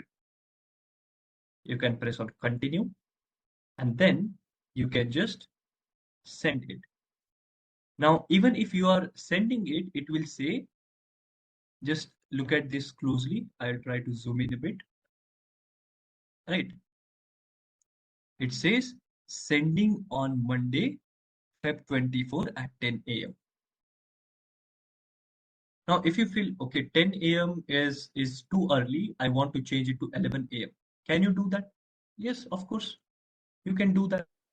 You can just simply click here and you can change the timings. For example, now I want 11 a.m. instead of 10. So I can simply select 11 a.m. and I can continue. If I want to cancel, again, I can cancel the schedule time. That is also possible. Now my editing is done. I will simply select the message. Again, it says sending message 24 February 11 a.m. Understood? Everyone okay? Everyone is fine with the basic messaging features, which are very, very helpful. Now, a very interesting feature, and I must, and I'm very much sure that many people struggle with this particular function. In other application, like WhatsApp and other messaging application, we can type quick messages, right? For example, I can type quick message. For example, let's say, please ask the, let's say, please ask the O&M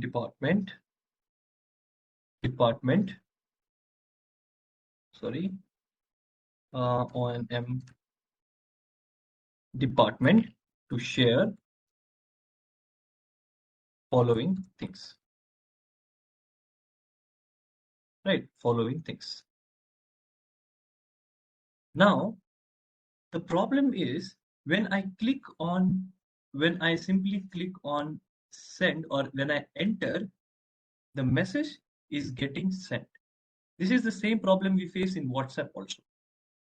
I have to type a long message because below that I have to also type the share of the list of things that I need to share, that they need to share. Right? Is this a problem you face a lot? To share long messages, to write long messages? Because in mobile also, whenever we press enter, it just directly sends the message. Right? Sometimes control enter will help you there. Exactly. Now, how to write long messages? Simply, I will edit it, or I will simply explain. Whenever you have to write a long message, please refer to this option, right? Which is A icon and right, A icon and the pencil. When I click here, now it allows me to write a detailed message. And here I can simply then, let's say, start a list, and I can simply write, okay, document one, right? File one, let's say some other info. These are the different things I want. So now this looks as a well-structured message. This looks a professional message. Instead of calling somebody or sending an unstructured message on a messenger application, simply I can send this. Again, one more feature, let me give you a scenario. Now, in this way, I'm having a chat with multiple people. Then I will have many messages, right? Many messages.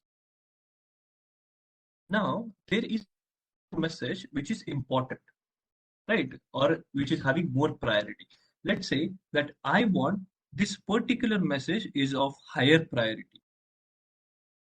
So what I can do, I can simply click on the three dots here, click on more options. First, I can edit it first.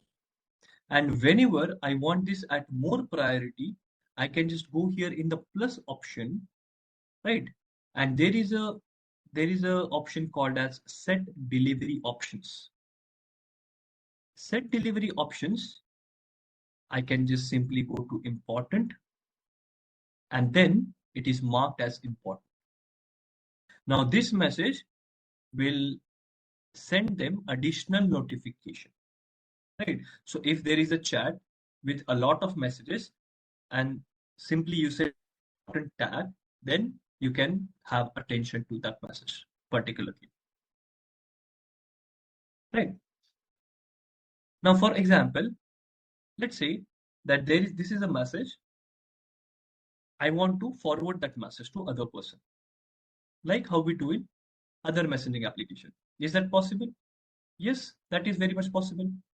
Simply just hover over that, look for these three icons, three dots, and then you have an option to forward. Click on forward, enter the name. Let's say I have to forward that to Megan, right? Enter the name of the person and select the name. Now, what I can do is I can also add many people here, because let's say I want to share that with group of people. I want to start a group chat. I can also do that. Say I will just share it with Megan and I will say forward. Now you can see that this particular message is forwarded to Megan. Right? This message is forwarded to Megan. This way you can have a chat with all your teammates in very simple manner. It is not at all difficult to use. Simply you have to go to new chat, search for that person. Let's say Nestor. Nestor is one of my teammates and I have to have a lot of conversations with him. Simply select that person, send a message, say hi, right? Let me just check the chat. Please tell the edit option again. Okay. If I have to edit, let's say there is a message. Please share the report urgently. This is a message. Now I have to edit it. Simply, I have to edit it. What I can do, I can hover over that. I can just keep my mouse cursor over that message and I can simply find out this pencil. Now I can edit this before 1 p.m. today. Right? Before 1 p.m. today. If I have to convert this into a long message, what I need to do now? Anyone? I want to convert this to a long message. Which option I have to select? E and pencil, right? Exactly. So I can just add up multiple things here. If I want to add any image or if I have to add multiple pointers, I can add them here in a well-structured manner. Once the editing is done, I will simply click on this done option and then this becomes my edited message. If you want to forward it with a certain group, you can also do that. If you want to forward it with, let's say, a single person, you can also do that. Now, let's understand as we discuss about the channels, right? As we discussed about the channels, similarly, what is the main highlight use case of the chats? Chat is used for quick communication. Sometimes you can also use it for informal. Let's say there is some colleague of yours, right? How we have multiple communication, multiple messages on WhatsApp. In similar way, chat is your go-to message, right? Chat is my go-to messaging. For example, quickly I have to let's say quickly I have to convey a message to some person. What I will use? I will use chat here. Now, whatever I discuss with Nestor, it becomes private and confidential within within me and Nestor, right? So nobody has access to this. If you share a post to channel, what is the difference between a channel post and a chat? If you share a post in a channel, all the people who are present inside the channel will be able to see that post. If you share something in chat, it is only visible to the people you have shared with. For example, if I only Nestor, it is only visible to Nestor. If I want to, let's say, have quickly a group chat, what I can do? Again, simply I can go here in new chat. I can add multiple people. Let's say now I have to add uh, who I can add here. Let's say Megan should be there, right? Do I have Adele? No, Adele is not there. Great. Okay, let's say Alex, Nestor,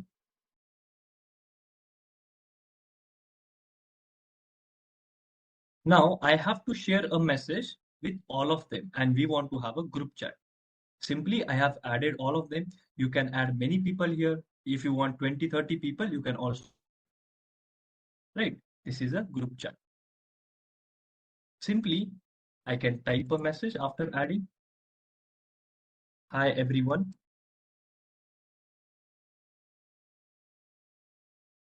Simply, hi everyone. And now this has become my group chat. This has become my group chat. Simply, I can see that there are multiple people present here. Whatever I share here is for the group. Please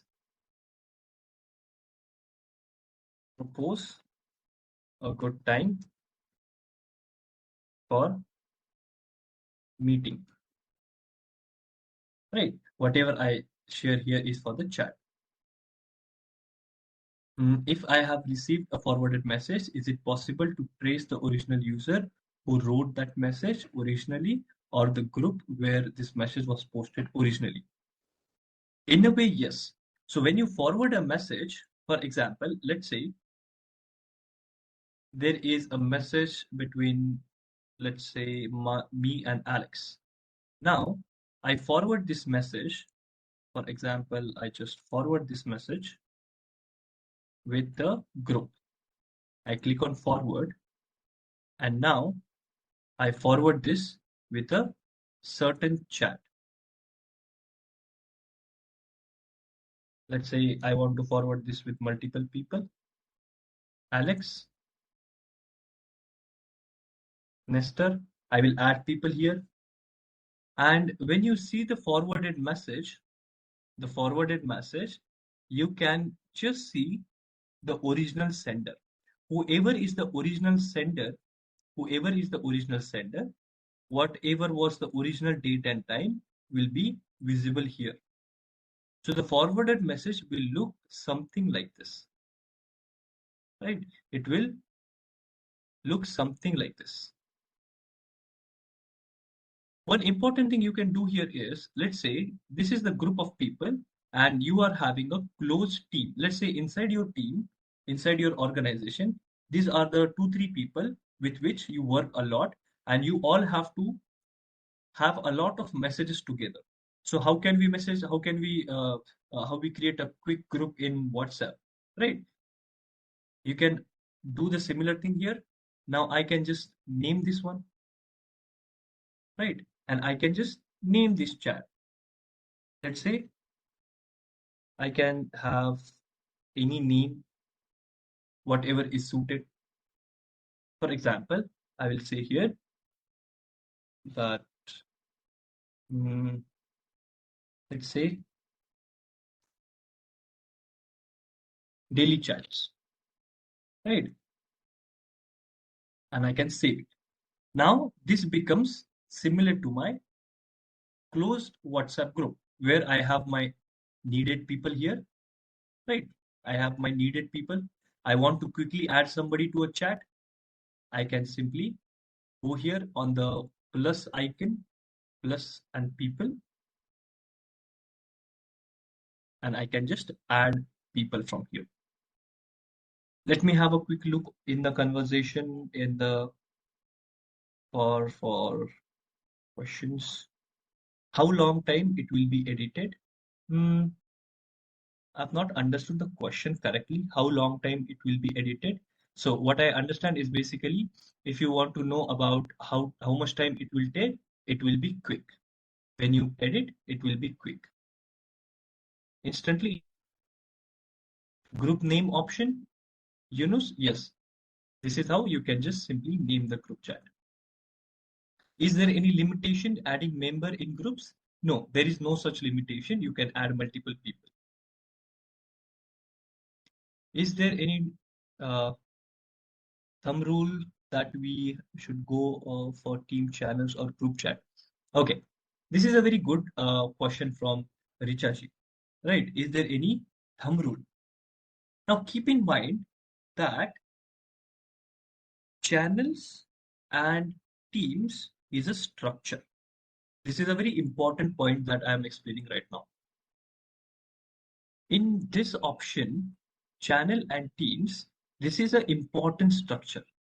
Every day you are not going to create channels and teams. This is only one-time activity. And this is a very serious important files so that you don't fill up this particular channel with multiple things. You just keep precise things. Whenever you need, you can refer to that channel or that particular team, right? So the thumb rule is important things goes here in the chat, in the channel messages or team messages. Chat is more of a disposable kind of thing.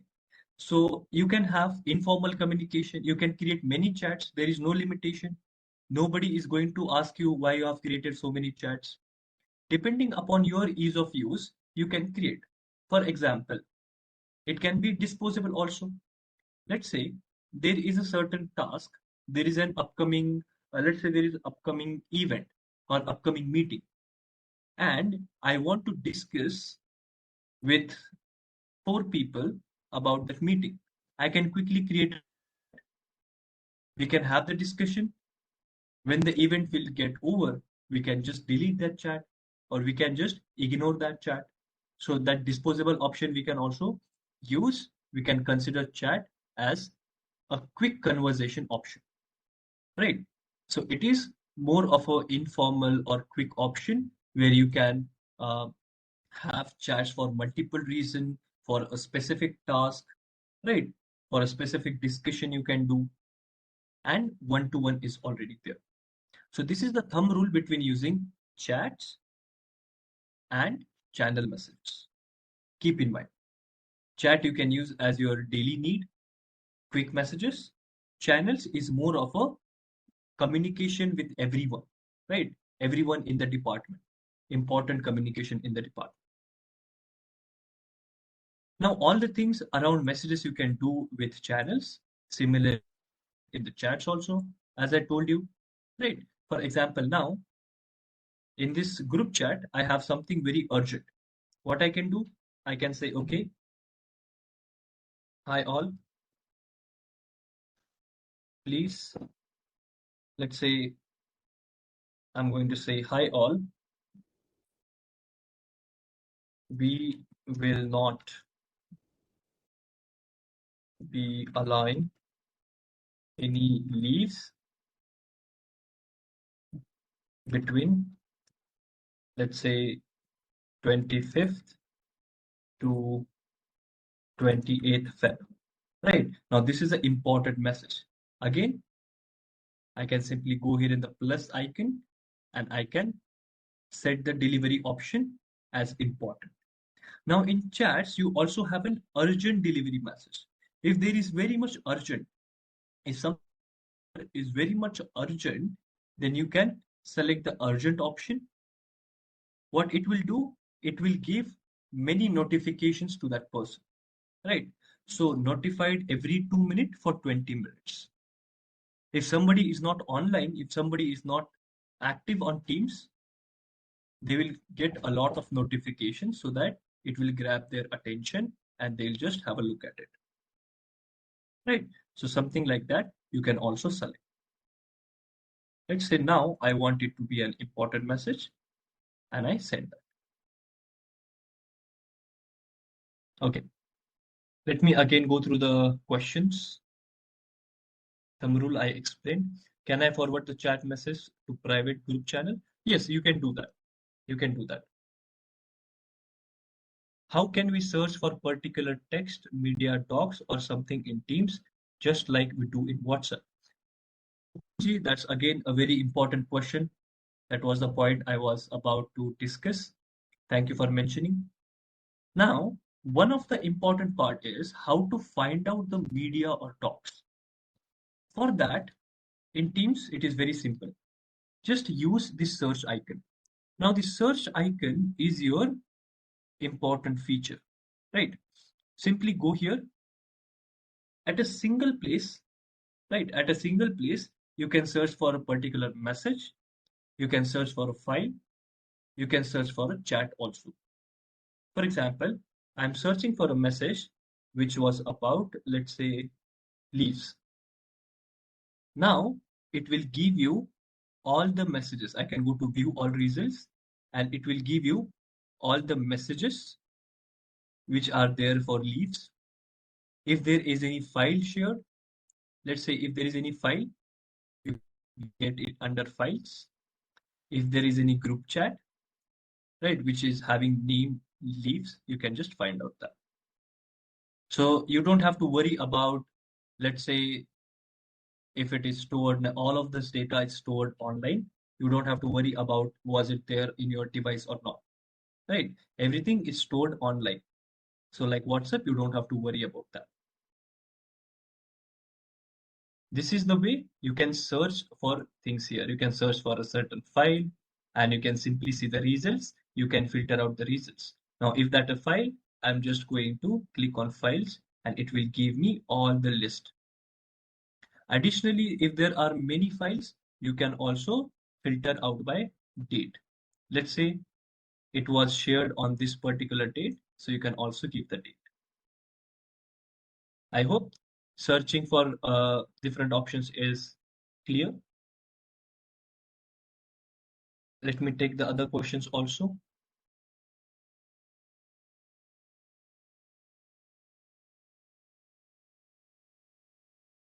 Just give me a moment. Okay. As in WhatsApp, when we send a message, it can be edited for 15 minutes. Any rule in Teams also? No, there is no rules in Team. You can edit any message anytime. There is no problem, right? So there is no problem for editing any message. Any option like disappearing message. As of now in Teams, there is no feature of disappearing messages because it is, again, at the end, it is office communication. So there is no need for disappearing messages here. In future, they might add some functionality like that, but as of now, there is no feature of disappearing messages. Will a new member be able to see old messages or chats? Now, this is a question by Nabarji, and this is again a very good question, right? Just for everyone, just a heads up, we will have a quick break after taking up these questions, right? So if you're waiting for the break, I'll just take 5-7 more minutes and I'll give you a break. Now, many people might want to have this answer because what happens in other messaging application when we add, let's say there is a lot of communication in a group and then we add a new member. Now, the new member is not having any idea about the previous messages, about the previous messages. But this is not the case inside Teams. Now here, let's say inside this particular group, right? Inside this particular group, whenever I add, for example, I go here and I simply add people and I can simply add a name, right? Let's say it can be any name. For example, let me just add this person, Ranger here. Now, if you see, there are different options. When I'm adding a new member, there are different options, right? And these options are simple. It says don't include chat history, include history from past specific days, or include all history. Now, this is a very interesting feature. So what you can do, you can add previous messages. You can also choose to not add previous messages. Right. Everyone, is this option clear? How can we share previous messages with a new member?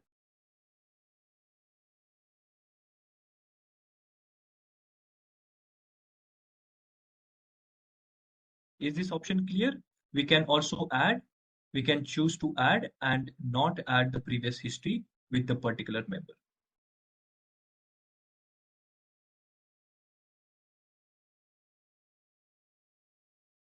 Okay. Now, for example, I want that this person will have all the previous history. I can also select that and I will say add. Now you will see a notification that this person, administrator, added Ledger to this chat and shared all the history. So everyone gets to know this, right? Everyone also gets to know this.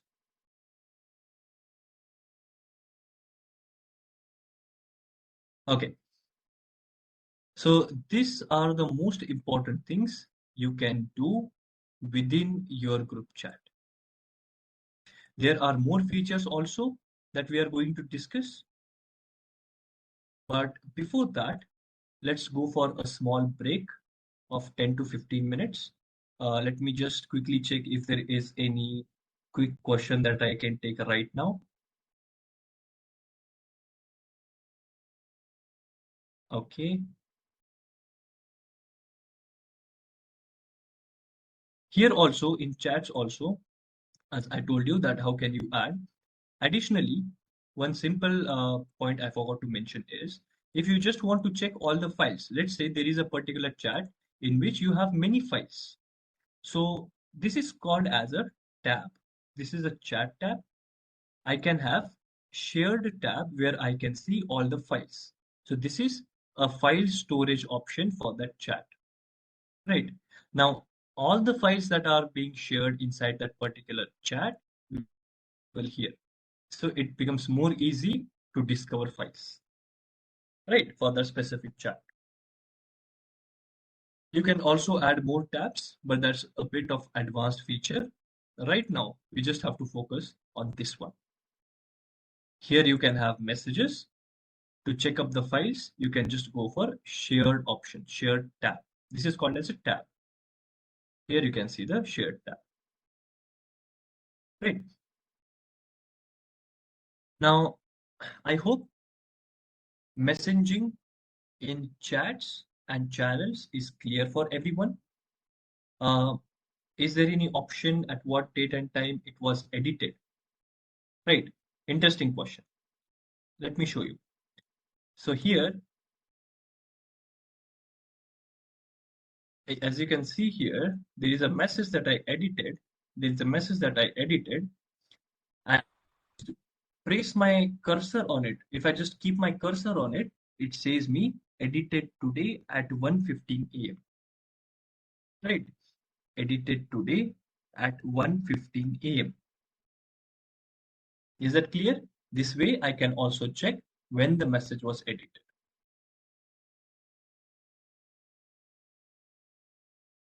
Okay. Uh, any way to collaborate with customer or vendor outside of our organization? Yes, you can do that. Uh, for that, your admin needs to do a certain thing. So I suggest to have a conversation with the admin and check up what is available inside your organization. Can we get chat backup? Okay, interesting option. Can we get chat backups? Let me tell you that all this data is stored in cloud. This is not stored in your mobile phone. So even if you change phone, that doesn't change anything. And whatever you can do, use here in WhatsApp, in desktop, similar things you can do in mobile phone. Let it be your desktop, let it be your mobile phone. You don't need chat backups because everything is stored in cloud, right? So even if you change your laptop or your device, you can easily log in with your ID and everything will be visible as it is. Is there any option to recover deleted chat or file? Uh, right now, right now for chats, we don't have any direct option to recover the chat, but files we can recover from OneDrive or SharePoint. How can we ensure the integrity of data when it is in the cloud? See, when I say the data is in the cloud, right? When I say the data is in the cloud, it's stored in a very secure location, right? It is stored in a very secure location, and all the data is not in the cloud, right? Some of the data stays in your local computer, some of the log files, right? Some of the chat files stays in your local computer. Some of the data, part of it is in the cloud. As we have our other data, Microsoft 365 related, let's say there are some OneDrive, SharePoint. So as they are kept in a very secure storage, here also chats can also be kept securely. Again, keep in mind, not everything goes in the cloud. Part of it goes in the cloud. You don't have to worry about that, right? So we can be sure about the integrity and confidentiality. This was a question asked by Priyanka ji. Can we add a location? There's no option to add a location, but you can get a link and you can add it. Now, we have already seen a lot of concepts. So let's go for a quick break, right? Let's go for a quick break. After the break, we will discuss more interesting features. So there is an entire discussion about meetings and calling that we have to do after the break. Keep in mind that you join on time, you join back on time. And before going to break, just a small question for everyone. Have you understood the features so far, and do you find it easy to use Teams? Will everyone be able to shift from WhatsApp to MS Teams for your daily conversation? Yes or no? Do you find these features interesting and easy to use?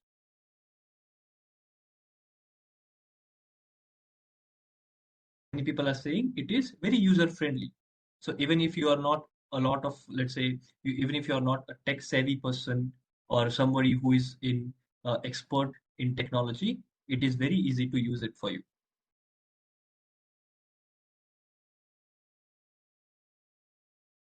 Okay, I can see a lot of responses saying yes. So I'm going to go ahead and give you a 15 minutes break so that you can have a quick tea coffee. I'm also going to share a timer here on the screen, right? And I'm just going to start a 15 minutes timer. We can join back after the break. You can have your tea, coffee, and then we are going to see interesting features about meetings, right? Let me share it again. I hope so far the pace of teaching, the way of teaching is fine for everyone. If you want me to go even more slow, if you want me to go a bit advanced, let me know after the break. Okay, we can join back after 15 minutes.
Okay, welcome back everyone to the session. I hope everyone has have joined after the break, and I hope you have some good tea or coffee quickly.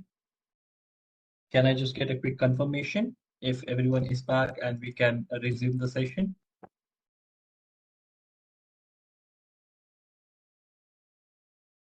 Wonderful. I can see many responses in the chat, and that's really great. So we have a lot of time left, almost 1 hour left. So as the session is scheduled from 9:30 to 1:30.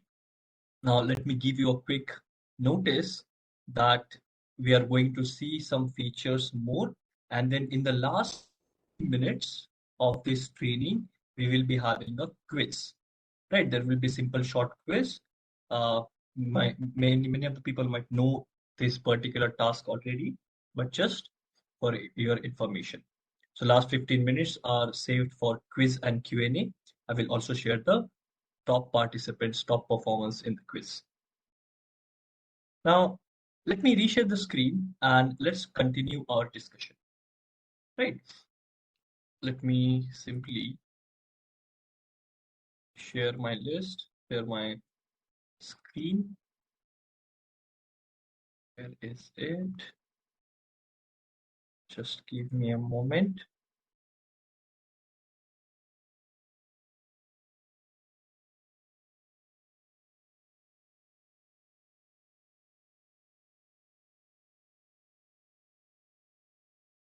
Right. And everyone is able to now see my screen again. In this particular session, we have so far understood a lot of things. We have gone through a lot of options with messages, of channels, themes, charts, right? Now let's continue the discussion and let's discuss about some of the more features that we can have, right? So we saw, okay, we saw that a lot of options are there. For example, how can we send messages? How can we edit them? What are the different options of sending messages? One-to-one chat, group chat, difference between the different type of channels, type of teams. Now, assume that let's say this is my chats and I have many chats here because let's say I discuss a lot with multiple people. Now, there are some particular chats that I oftenly use. So how to pin them, how to make them quickly available. Simply, you can go on the chat. You can just click this more options, three dots, and from there, you can just simply pin this one, right? For example, let's say Alex is someone who I talk a lot with, so I can just simply pin it.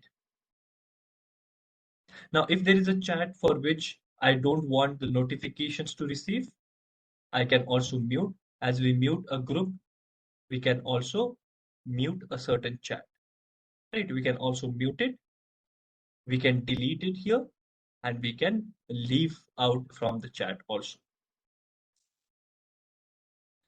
One of the interesting options, let's say I send this message to Alex. Now, so far we know, right? So far that we can edit this message, we can change the message delivery option like important or urgent. Can we pin the message also? Yes, in a particular chat, you can pin a lot of chats. There is no limit for that. You can pin many, but the idea of pinning a chat is for, let's say, to have some specific chats for quick access. So it's not a need to pin a lot of chats, though it is available, right? So you can pin many chats.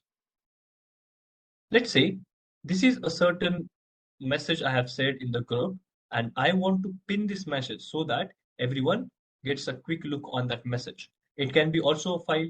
Let's say I shared a file here. I can just go to attach file. I can just select upload from this device, and then I can just find out any document or file in this device. For example, let me check in this one. Do I have any certain document available? Right. What I can do is, it's okay, no problem. What I can do is I can simply select a file here and then I can simply pin the message. So same process here, just go to more options and from here, just go to pin. Now it will get pinned here, right? You can see the pinned messages. You can just close this chat details and at the top also, you can see the pin messages. So this is one message which is pinned. At one time, you can only pin one particular message in a chat. So you can see this is a pin message. If I click on that, it will redirect me to the actual message. Okay. One of the most interesting features of chat message is, can we see how many people? So simply what I can do, this is the message I shared. Now I can just go here on more options and I can check out how many people read this particular message. Can you see this option? Read by 0 or 4. So if everyone reads the message, it will show me, okay, read by everyone.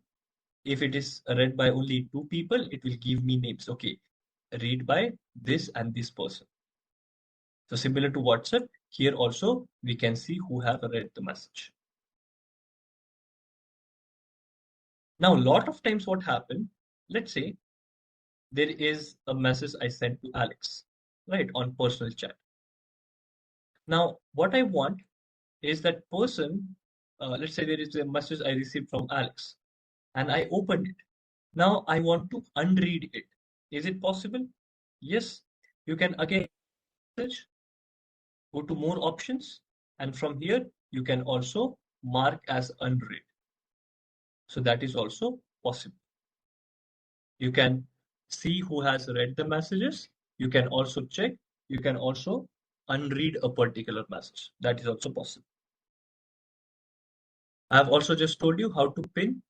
Most of the things you will find in the more options, right? In the more options. Just get your cursor on the message, hover over it. Okay, no audio. Let me just, I can see in the chat. Just give me a moment.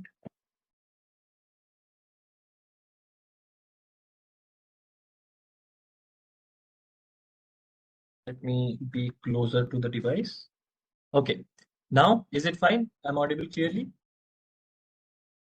Okay, thank you. Thank you for confirming.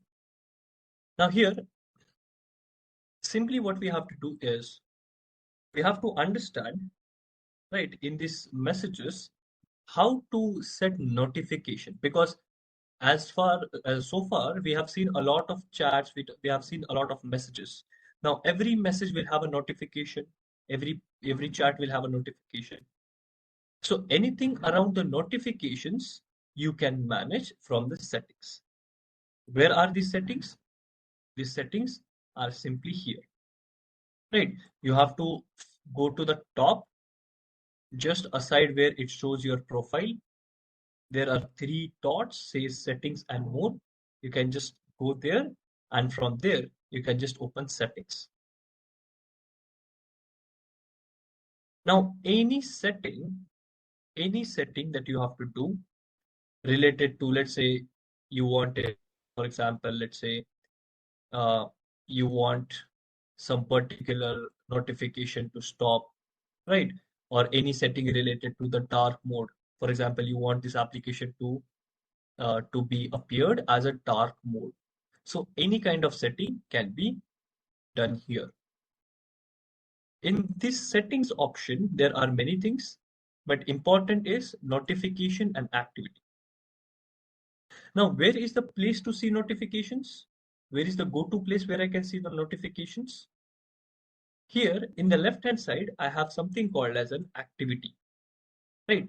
In activity option, I can see all my notification, who mentioned me, right? What is the new message? Is there any urgent message? So all of that I can see in the activity. If I want to make any changes in the setting of notification, where I have to go, I have to simply turn up this option here. And from here, I have to go to settings. Now in the settings, you can see settings about the appearance, general settings. For example, I want the dark theme. Now I can change the theme. For example, the theme I select as dark, right? And now it becomes my dark theme. According to your preference, you can select the light theme or dark theme. Now, interesting one is notifications and activity. Here you can choose, okay, for all the notifications, what kind of settings you want to have. If you want to mute all the notification, you can just mute them, right? Then you'll just get call and meetings. If you want to check, okay, which sound will be played, you can just change the sound of notification, how we do in similar manner. So there are separate notification tones and sounds available for Teams. You can just change that here, right? Now, if you want, let's say, how the notification should be displayed, right? So you can just check, okay, it should be displayed in the bottom right. So if you're using any another application, the notification will be visible here in the bottom right. If you want it at the top, you can change it here. For example, top right, bottom left, top left. Sometimes when you have a lot of messages, it may happen that you miss a certain message, right? You miss a certain message. Now you can also have a email notification for that missed activity. So you can set, okay, every hour, give me one for all the chats that I have missed in my Outlook. That is also possible. Now these are a bit of advanced things. The beginner people will not be, let's say, would not be want to have all of these settings. But again, just for your curiosity and reference, I'm sharing this one. You can also have missed activity emails. Let's say as soon as possible, then it will be a lot of emails. Every 8 hours means daily, you will get one email saying, okay, these are all the messages you missed in the Teams. So that will give you a quick reminder. For every other feature, you can get how the notification should get delivered for you. If there is a mention, right, how the notification will show. Show in activity and banner. What is banner? Banner is nothing but the small dialog box pop up here. If you choose bottom left, if you choose bottom right, or if you choose top right. So this particular interface is called as banner, right? So you want only the banner, or you want to show all the activities, all the notifications in the activity part at the top right, so that you can decide for everything. Now this is very, very detailed notification settings. You can just go ahead and change them, right? There are many settings. Everyone would not, let's say, would not like to change the notification. The default notifications are curated in a way that you don't miss anything. So even if you keep it on default, that is perfectly fine. If you want to change anything, I have told you the place. Just refer to these three dots, settings, and from settings, you can then go ahead to notifications and activity. Simple. Now, I want to highlight one of the most interesting and important features. And that feature will solve a lot of problems, right? Let's say that you are using Teams for your Teams in your organization. Now, you want to have a quick message to someone, but you don't know if they are online or not, right? In WhatsApp and in other messaging application, we get this small, let's say, a small tag as online when the other person is online. So that is very helpful to understand if somebody is active right now or not. Now, will a feature be helpful if it tells you that somebody is active currently on Teams, right? Let's, and you just want to check who all is currently using Teams, who all is present on Teams, who all are, let's say, outside, away from the laptop. How to track that as a manager or as a normal user? How to check if somebody is busy in a task, right? Because if somebody is busy in a task and you are just messaging them, they might not reply. Do you also face the same issues? You just wait for reply, or you don't have any idea if the person is available right now, if the person is on leave. Generally, if somebody is on leave, what is the go-to way? We can just call them up, right? Or we can just ask somebody, okay, आज ये आए नहीं क्या, if this person is on leave. Now, in Microsoft Teams, there is an entire feature called as status, right? There is an entire feature called as status.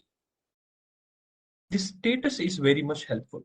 I want everyone to pay attention here on status now because it is a very useful and important feature. You may observe that on my profile, it shows a green tag, right? It shows a green tag. On, let's say, Alex's profile, it is not showing any tag, right? If you see, it shows not available or there is no active status here. Everyone is not active, right? I am using currently the Teams, so I am active. So how this works, simply this is called as a status. So what you have to do in order to set a status or check a status, you have to refer to this top right option of profile. Just click on it. When you click on it, the first option is your status. Now, just click on it and you can set a status of different types. For example, let's say right now you are busy in some important task, right? And you don't want any other person to disturb you, or you don't want, uh, let's say, you want people to get identified. You don't, you want people to get idea about, okay, you are busy. Let's not disturb this person. So what I can do, I can simply click on busy. Now this busy, the red icon, red dot will be visible here.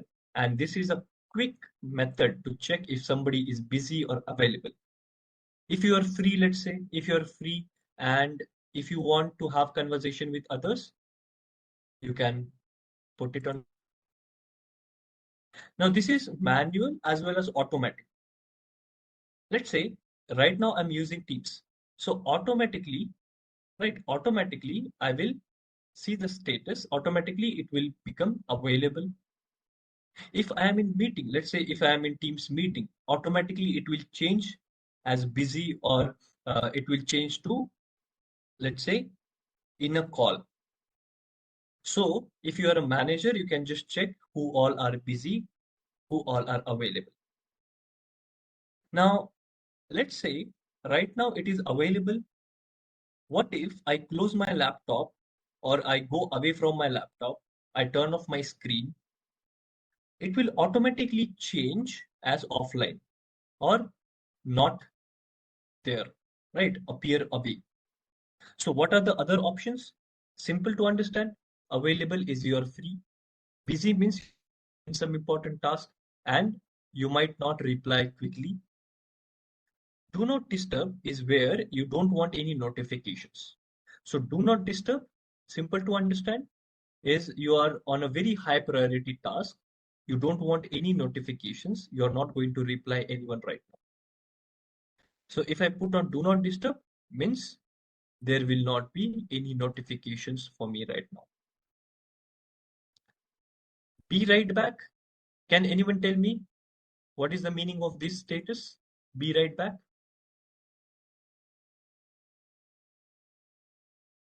Ramon just mentioned the status available with Skype, similar to that. Okay, good. Yes, exactly. These status are similar to Skype because Teams is a adoption and advanced version of Skype only. Okay, I can see many replies saying break. I would also encourage other people to reply here in the chat so I can see that you are understanding the concepts. And as all of you have mentioned, that's the correct answer. Short break. Let's say you are having just a, let's say, tea or coffee break for 15 minutes. So what you can do, you can simply set it on be right back. If you want to have a longer break, or if you're not there with your desktop, if you're out somewhere, it will automatically go on appear away. Away means this person is not available right now. This person is on long break, right? Appear away.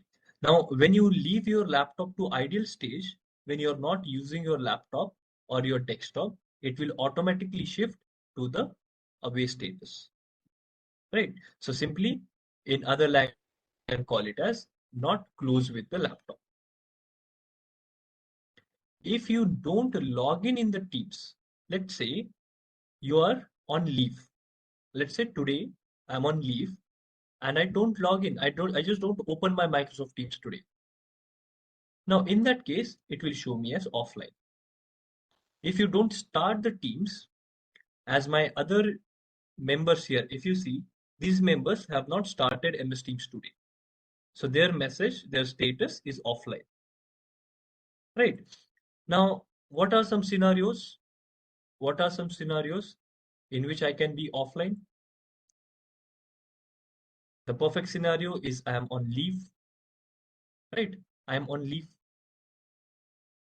I can be offline. So if I'm offline, then the other person can understand, okay, this person is not available today, and they might not expect any reply, any meeting from this person today. Simple. Now, a very important feature called as status message. What is status message? Status message is nothing but there is a small message you can put. For example, today I am attending an event, right? So I want everyone to get a simple idea that I am in this event. Without Teams, let's say without Teams, if you are doing some activity, is there any way for other people to understand what you're doing currently? Today, what you're doing. So this status message is nothing but today I am doing this. Every day you can have a new status message saying my today's tasks are this.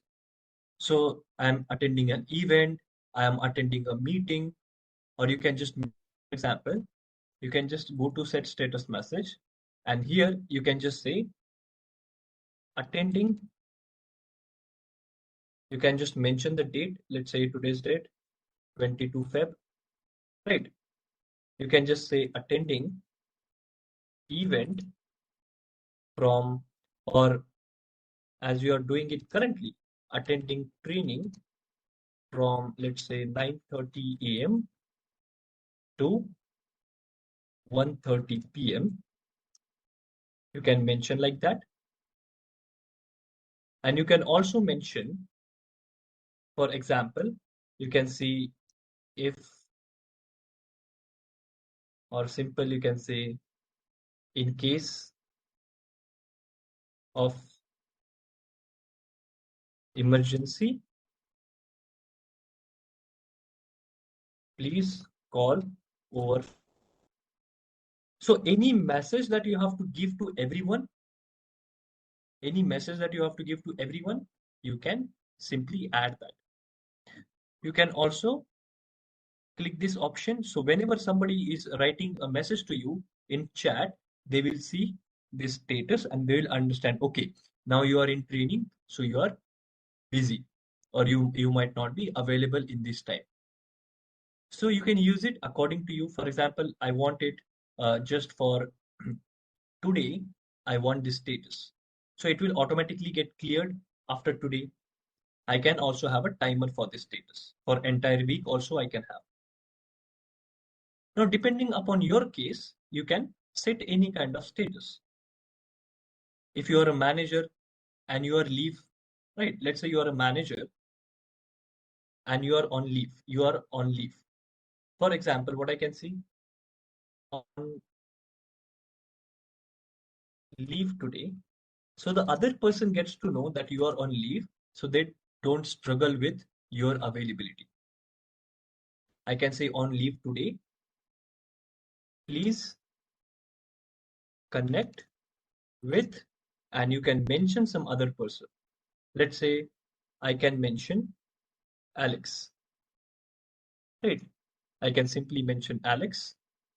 Please connect with Alex for any department related tasks. Now, this is a great feature for somebody to understand that, okay, I am on leave. I will not be available. If you have any work related to the department, Alex is the alternate person. Go ahead and talk with them. Is this useful? Will this help a lot in day-to-day scenario?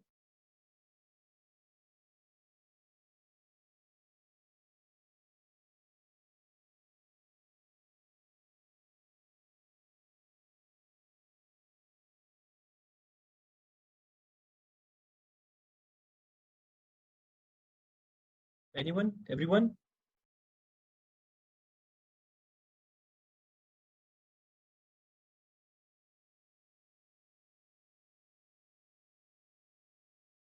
Okay, great. Now, this is how you can set a certain status. Again, you can have your own creativity, what type of status you want to put. You can mention your schedule today, right? So all of that. If you are, let's say, if you are having a leave, one of the best option to set is this schedule out of office. On leave, you can just schedule out of office. Out of office means that you are on leave, you are not in office. So you can just turn it on and you can have this message here. Now it will be an automatic reply to any of your mail. If you set out of office, then any message that you set here will be sent to any email. Let's say you get an email, automatic reply will be there for that email. For example, here I say on leave due to medical issues. Right, this is my message. Now, what will happen if I turn it on, out of office option? Any mail that I'm getting will get automatically this reply. And there will be one new icon here. Now, this icon says out of office. And you can see, let me just show you. You can see this is a red icon. So red icon means this person is not in office, this person is on leave. Right? So this is also something you can use. If you want to delete it, just go ahead and you can just reset it. Right? You can just simply go here, edit, and you can turn off. If you want to reset any message, any status, you can simply click on reset status or reset message. Here, reset status. This is how you can work with status. Now, let's go ahead for a very, very important feature again. I hope is good so far. Everything is fine so far. Now I'm going to give you a quick overview of Teams meetings, right? And meeting is one of the important part. Now, when I say meetings, what is a meeting? Meeting can be a group call or a one-to-one call, which can be audio and video also. For example, here, let's say this is my group chat and I want to have a video call for all of them, right? Everyone, I want everyone to join in the video call. Simply what I can do in this group, on top right option, top right corner, I can see this meeting options. Here, I can use a video call. I can use a audio call. As I'm using a as I'm using a lab version right now, the video call is not supported, but you can surely do the video. And also, uh, I'm using this WebEx right now. So there is already one meeting going on. But what is the simple option? You can have an audio call. You just have to simply press the call button and you can start the audio call. Now, this is how a call looks like, right? If the person picks up, perfect, fine. If the person is not available, it will get hanged up. I can have a one-to-one call. I can also have a group call. Very simple. Go to a group and then just say group call. But the problem is in office, it's not a good option to directly call someone without a notice, right? Directly have a video call. Tell me your opinion. Should we calls and meetings, or should we do them ad hoc, or should we do them instantly? Which is the good option? To have a scheduled time and scheduled call, or do it instantly? According to you, which is a formal practice? Side by side, we are also discussing some of the best practices, and in each feature, I'm trying to tell you the best practices, right? So in meetings, the best practice is to have a discussion where you can ask someone's time. For example, I want to connect with Alex. Now I can ask them, okay, what will be the good time for, let's say, what will be the good time for a quick meeting? And then they can reply, okay, I am free at 4 p.m., at 2 p.m. Most of the times, I advise you, again, it is not mandatory. I advise you to have a discussion and schedule a call. I will also show you how to schedule the meeting. Sometimes it may happen that, okay, it's very urgent task. You have sent a message. Let's say now I have sent this message to Nestor, right? But Nestor is not replying to me. I can see that he is available, but he is not replying. So in some urgent cases, I can simply call the person directly. There's no problem. If it is urgent, you can call. Better than calling on mobile phone, you can straight away call them on Teams. This is a free feature. You don't have to pay any money for calling, right? Simply you can have. If you start a audio call, you can also convert it into video call. If you start a video call, you can also turn off your video. That is perfectly fine. Now, when you are in a call, you can also record that meetings. That becomes a bit of advanced feature, but you can simply record the meeting. Now, let me just show you first how to schedule a meeting quickly, and then what are the different features available in meeting. We have covered everything related to chat. Now let's go ahead for the meeting feature, right? Now, right now we are using the WebEx for meetings. In Teams, everyone should be able to create meetings. It should be very simple. The agenda, what is the agenda? Agenda is to have a simple idea of having a video call or having a meeting. It's not complicated at all. So there is an option in the left side as calendar. How many of you Outlook calendar? Can I just get a yes or no? How many of you use Outlook calendar?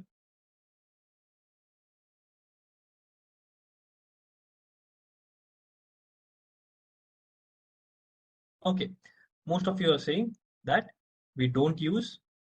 I can see there are a lot of no replies. Some people are saying yes. Now, let me tell you, calendar is nothing but the calendar of your meetings, right? What is calendar? Calendar is calendar of all your meetings. Now, all the meetings that are scheduled for you, let's say there is some person who scheduled a meeting and they added you. Now that meeting will be visible here. How? Okay. Let me tell you. So our agenda is to schedule a meeting. Simple option you can see, new meeting, right? Simple option, new meeting.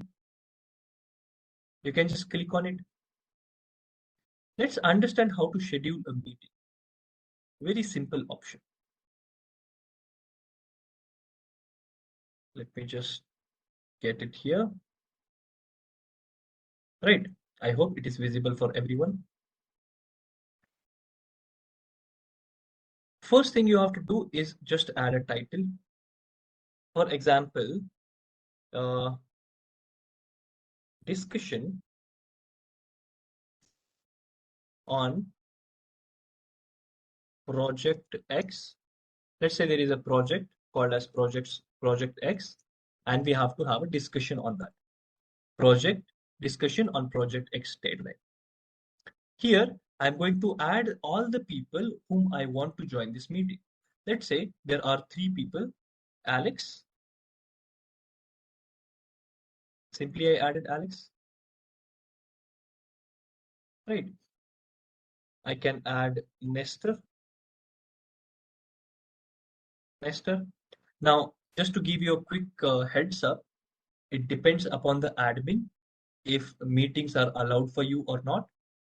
So if you are not able to set up meetings, or if you are not able to look the calendar, check up the calendar, then you might need to contact with your admin just to check if meetings are allowed for you or not. Right. If it is not coming, if it is not visible to you, you can just have a look at it right now, and then you can get a confirmation from your admin. How to schedule a meeting? Simple. Give a meeting detail, give a title, add all the people you require. For example, I add here Alex, Nestor, Megan. If you don't want to add people manually, you can also add a group. For example, here, I want to add, let's say, I want to add a channel which was updates. Then it will, okay, not here. Right. Let me just show you what you can do. Are we able to add channels here? No. Why? Because for channels, you can add a certain channel here. Simply, you can just add a channel. Let's say I want all the people present in updates channel from human resource team in this meeting. So I can also add this. I can see in the chat that many people are saying meeting is disabled. If it is disabled, it may be not available for you inside your organization, but you can just have a look at it right now. Whenever it will be available for you, you can just use it. Right. Now you can see I have simply added people.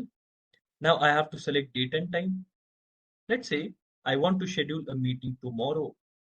I will just select the date as, okay, I have to schedule it on Monday. So 24, I selected the date. Right. I have select time. Let's say I selected, for example, I selected 12:30 p.m. in the afternoon to 1:30 p.m. So this is 1 hour of meeting. There are of meetings depending upon how many people you add. Normally for internal discussion, you can go with this kind of meetings. You can also have big meetings with 1,000 people, 500 people. That is also present. For that, we have webinars and some advanced features, right? So we can create a lot of meetings. There is no limit of users there. Basically, there is an upper limit, but it will go to 1,000 people. So 1,000 people are enough, right? Normally we need 10, 15, 100 people. That is simply possible here. So you give a title, you add a people, You select date and time for the meeting, right? Date and time.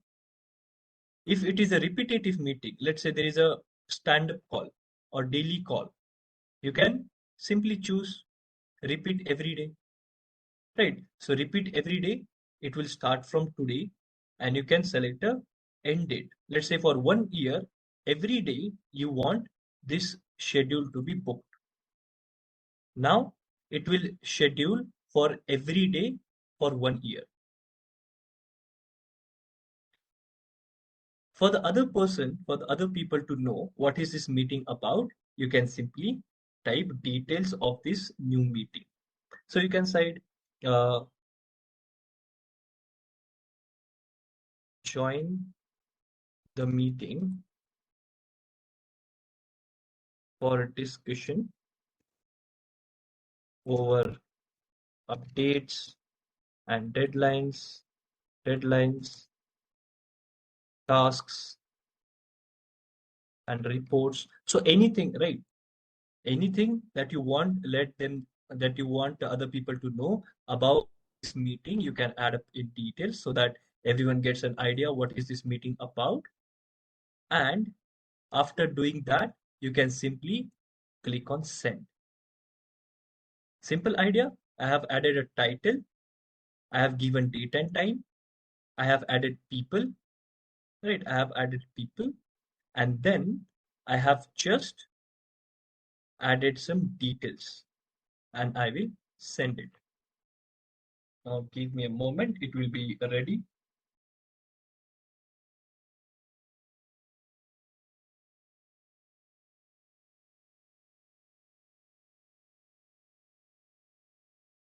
Okay, now you can see I have created a meeting for 24. Right now I can see up to 21. Simply I can go to next week from here. This is my next week, right? And next week 24, just see here timings. If I just scroll down, I can see discussion on project X deadline. This is my meeting, right? This is the meeting I have scheduled. I scheduled it for every day. So now every day it is having the schedule. In this calendar, whoever gives you any meeting invite, everything will be shown here, right? Everything will be shown here. All your details about meetings. Simply you can click on that. Let's say 1 p.m. meeting, and you can simply say join. Now when you join the meeting, simply click here on join now, and then you will get joined into the meeting. And as we see in this WebEx, similarly, we can also have a chat here, right? We can also have a meeting chat as we are having on WebEx. We can also react here. Okay, like I agree, right? You can see who all are present inside that meeting. So I'm using currently Teams meetings. So just take it an overview. Interestingly, I can go to more actions and I can record this meeting. Simply, I can start recording. When I'm recording the meeting, it will be shown here that this meeting is recorded now. It will start the recording and now the meeting is getting recorded. In such kind of way, we can interact. So now you can just make a guess. You can just guess how easy it is. Do you find these meetings easy? Use this meeting easy? Simply you can turn on, turn off your mic here. You can turn on, turn off your camera here. Is the interface easy to use? Everyone? Where is the recording getting saved? Recording will get saved in your exchange, right? So it will get saved on the exchange. Depends upon is it a one-to-one call or is it a group call. So the Teams mailbox, there is a Teams mailbox on which recording will get saved. You can also share that recording afterwards, no problem. Now, just to give you an overview, this is just the end user part. From the admin side, there are many things we can do, advanced setups. For example, people can turn on their mic or not, right? Who can share the screen, who will be the presenter. So there are multiple features, but a little bit of advanced side, not for end users. Okay, but this is for registered users only. What about non-registered users? Good question. For example, while creating a meeting, I added 4 people, but now while I am in the meeting, I just want to quickly add up some another person, right? New person. What I can do, I can just go to people here. I can see, okay, these are all the people I have added. What I can do, I can instantly invite someone in ongoing meeting. I can just type a name, right? I can just type a name here and I can request them to join. So they will get a call, right? They will get a call, and depending upon they pick up the call or they reject it, they can get added in the meeting. So even if somebody is not added in the invite, I can on the way add people's the meeting. That is possible. I hope this quick overview about meetings is clear with everyone. Once you are done with the meeting, you can just leave it, right? Once you're done with the meeting, you can leave it. I hope these features are clear. Today we have understood about teams, what are teams, channels, and different type of teams and channels. We have understood about chat features, right? Different chat features. We have understood that there is an activity where we can see all the notifications, and there is a calendar where we can see all of our schedule. Apart from this, there are some more advanced features. For example, if you want to use different applications inside Team, right? Go here on View More Apps, and then you can open your Word application inside Microsoft Teams. So in just 1 or 2 minutes, I will give you a quick overview. If you want to use Teams as your one-stop solution, right? One-stop solution, then you can add the other applications here. For example, now if I want to use on if I want to work on Word, I can simply open the Word inside Teams, right? Where is this happening? I'm using my Word, but this is inside my Microsoft Teams. The exact word inside Teams, so that I don't have to leave the team application and open another application. Where is this option? This option is present under View More Apps. Now you already know how to use Word, Excel, PowerPoint. You can go here, View More Apps. You can open PowerPoint. So different applications you can open within Teams itself.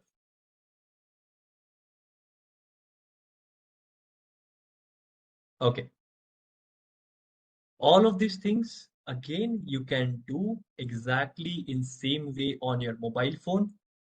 When you will be using Teams actively, it will be very helpful for you to use it on your mobile phone to replace the unofficial channels like WhatsApp. Whatever you can do in these unofficial channels like WhatsApp or other messaging options, there are all options present inside Teams. There are some advanced and more useful features present in Teams that you can explore. I have already given you the guide, right? The guide here. Let me also give you one more time the idea about the guide. The different features we discussed today in the session are present inside that guide also. For example,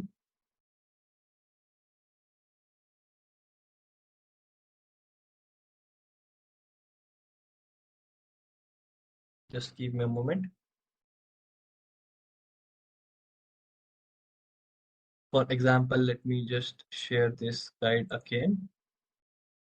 So this is the guide I shared in the LMS portal. This guide will help you in finding out all of this feature, how to create a team, right? How to create a channel, right? How to start a new chat, how to reply, group chat, pinning important chat, conversation, mention, deleting message. Whatever we have learned today, I have also added it inside this particular guide. I hope this guide will be for everyone. Uh, if you want to know, okay, if you download Teams in mobile phone, can you know who all others are using from your contact list? That is not possible because Teams doesn't work on mobile number. Team works on Microsoft ID, right? So that's the difference between WhatsApp and Teams. How to create groups in chat? I will show it once again, no problem.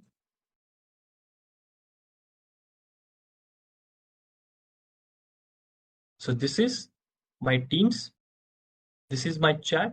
Simply, if you want to know how to create groups in chat, what you have to do, simple steps. You have to click here on new chat. And from here, you just have to add all the people whom you want to be present in the group. So you can just add here like this, Alex, Nestor, right? Add all the people and simply start typing a message and the group will get created. Hi team. The group will get created. Now this is my group. I can give it a name and I can use it. In the left hand side, you can see all the available groups. I hope that's clear now. Let me quickly check if we have more questions. Side by side, I'm also going to start the quiz now.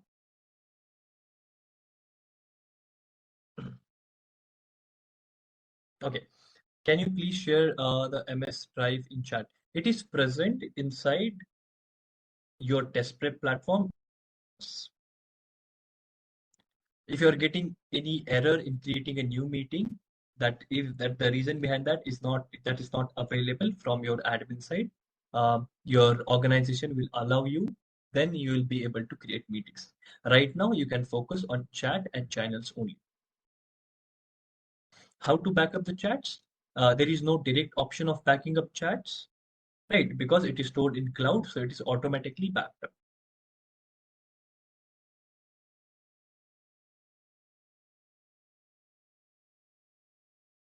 I hope all the features, all the important things were clear for everyone. Just a quick yes or no if everything is clear to you. I've tried to explain all the features and all the different settings in simple manner. I hope you got a nice idea about what is Microsoft Teams, how we can make it a primary tool for conversations, and what are the different features we can use. Now we will go ahead for a quiz. What I'm going to do is I'm just going to share you the quiz link here, and I will also share the QR code, right? I will also share the QR code. Now I'm just going to share my screen again with QR code. Give me a moment. I will also share this joining link. Want to join from link? Just give me a moment.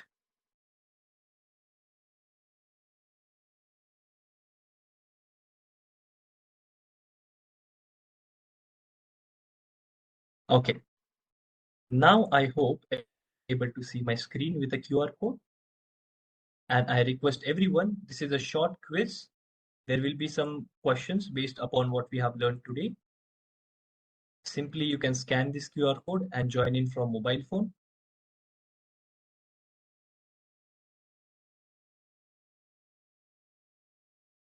If you want the link, you can also refer this link. So I am just going to share the link inside the chat. You can find the link inside the chat. I have pasted it, quiz link, and for the QR code that is already present here on your window, on your screen.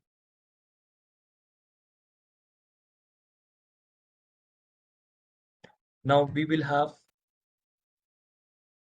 a short time, 10 minutes for the quiz, read it, and then once we have the quiz time ended, I will also mention here quiz time 10 minutes.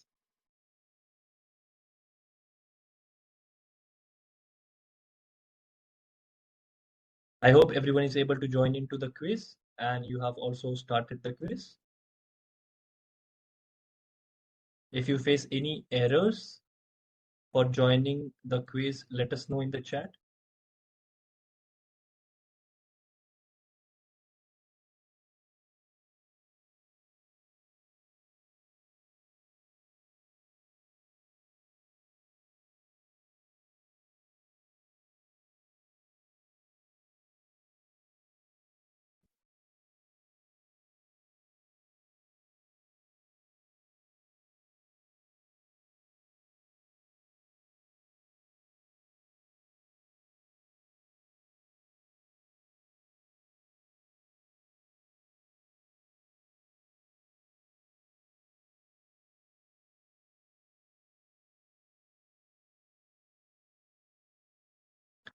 I have also added a timer here for your feasibility.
Just a quick update for everyone. Complete the quiz and do not leave the meeting. Stay there for quiz results. After the timer ends, I will share the top 10 participants, top 10. And meanwhile, I will also request Gujochi to share the feedback link here. So once you have completed the quiz, you can surely go through the feedback. Request you to complete the feedback also, so that will help us to understand how was the session and how was your experience for the session.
I hope everyone is able to complete the quiz without any issues. It's a short quiz. Again, a quick reminder to fill up the feedback form. Feedback link present in the chat. And I'll also try to take up any pending questions. Okay, please provide some idea about Planner in today's session. Rajkumarji, actually, Planner is a very extensive application, and as we have time limits, so unfortunately, we'll not be able to cover Planner in this. We can have any another session separately for Planner, as it is a heavy application. It would need a lot of time for people to understand how to use Planner. So that's why it will not be possible to cover Planner in this session. Okay, no issue, no issue. We can cover in next session. Sure.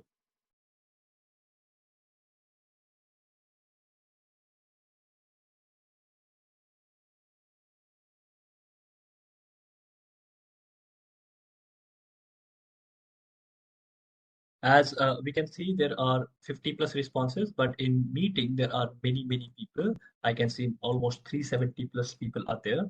So a quick request to everyone, please go ahead and take up the quiz. If you are unable to join, refer to the QR code shared on screen. The link for the quiz is already there in the chat. I will share it once again for you. Right. So quiz link I have already shared once again. Please go ahead and complete the quiz in time. For all the people who have completed the quiz, you can go ahead for feedback. You can mention your experience in the feedback. There are some short questions you can rate. 1 is the lowest rating, 5 is the highest rating. And you can also have your remarks about the session. You can have any suggestions. If you have any suggestions, you can mention them in the feedback. This feedback will help us to understand your experience about the session.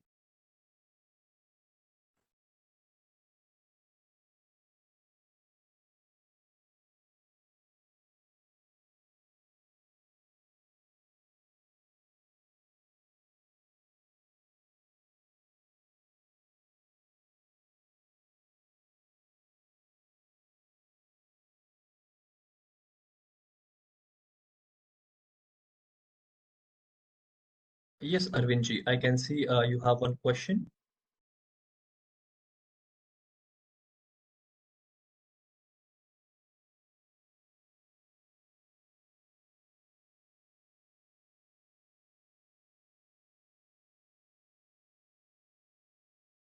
You can also mention your question in the chat if that is possible, Arvindji.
Okay, I can see that you have a requirement where you want to schedule a meeting with client, how it will be possible with Teams.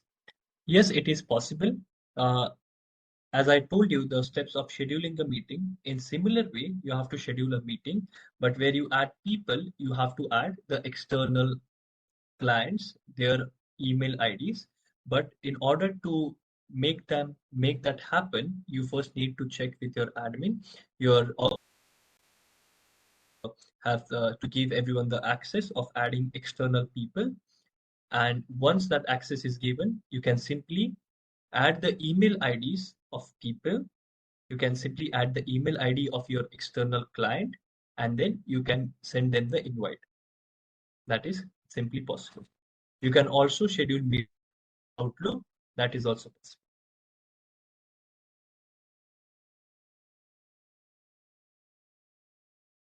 I can see many people are saying done. You don't have to post your scores here. Sometimes email ID also not available for client. In that case, email ID is the least requirement, right? Because everything works on the email ID or the Microsoft ID. So Microsoft ID would be a primary requirement for adding anyone inside Teams, because that person should also be a Teams user.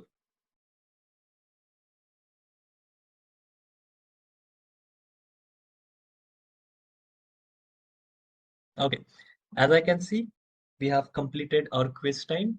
Still, I would wait for 1 more minute so that if everyone is remaining, they can have.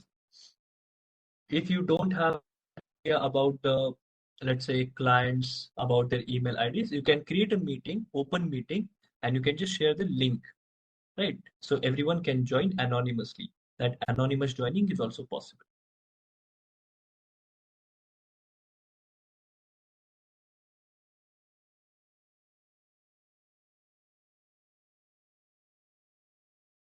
Okay, I can see that most of you have completed the quiz. That's a great thing. Allow me just 1 or 2 minutes so that I can ask my team to share the results, the top performing people, and then I will also share the results with you. By that time, I would like to really thank everyone for your time, for joining in today's session, and for making a lot of interesting questions, for asking the questions, having conversation. Right. Let me also try to check if there is any priority questions that are remaining. But we get MS Teams meeting links without providing our email ID. Yes, sure. So let me just answer this question, because I think this is an important question to answer right now. Let me just show you. So if you want to share a Teams meeting link, let's say you are in the calendar, and for example, this is the meeting. Let's say this is the meeting that you have created and you have added your internal people here. Now, in the meeting invite, in the meeting, let's say, schedule, you can see this link. Simply, you can copy this link and you can share this link with other people. And they can join in also inside this meeting. What you have to go to calendar, find out that meeting, and on that meeting, simply get this particular link to share with external clients. This way, you can go ahead and you can simply add external people. I hope that was helpful. What are the different type of meetings? Yes, so basically it only depends upon the number of people. If you want internal people to have, you can schedule, uh, you can just schedule a normal meeting. If you want a company-wide event, right, for up to 1,000 people, you can have webinar. If you want to have more people, let's say you want to have 10,000 people, then you can have a live event. So based upon the capacity, if you want, let's say, few hundred people, you can go for meet. If you want around 1,000 people, you can go for a webinar. If you want 10,000 people, then you can go for a live event. That's the simple difference.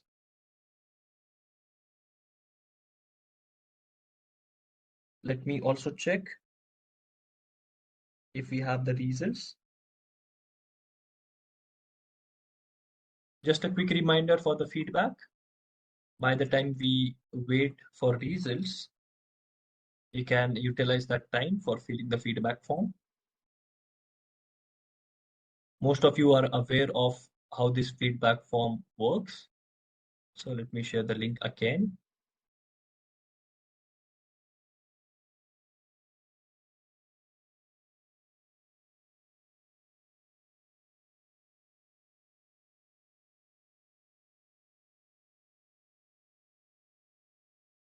Just give me a moment. You can stay in the session for a few more minutes. I can understand that we are above the time, 5 minutes above the time, but I'll not take much time of yours.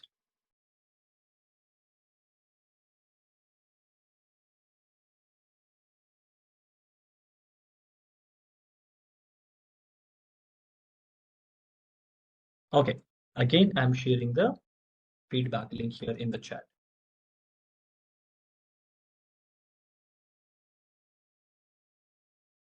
You can also mention in the chat about how much insightful and useful you felt about this session.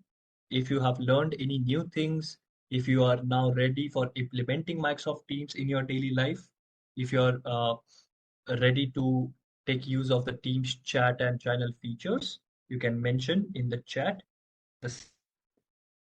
I have the results with me. Allow me a moment to share the same with you.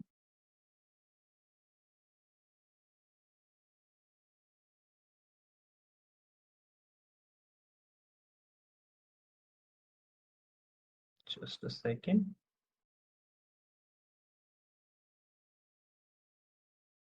I'm going to share you the list of top 20 participants.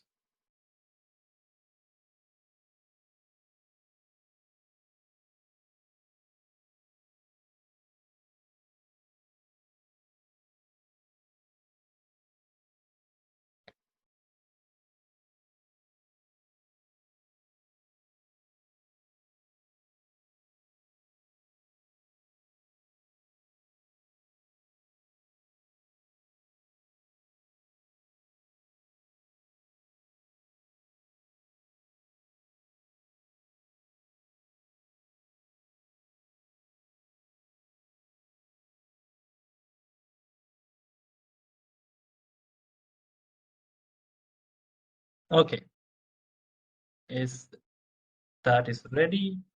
Let me share this here in the Teams.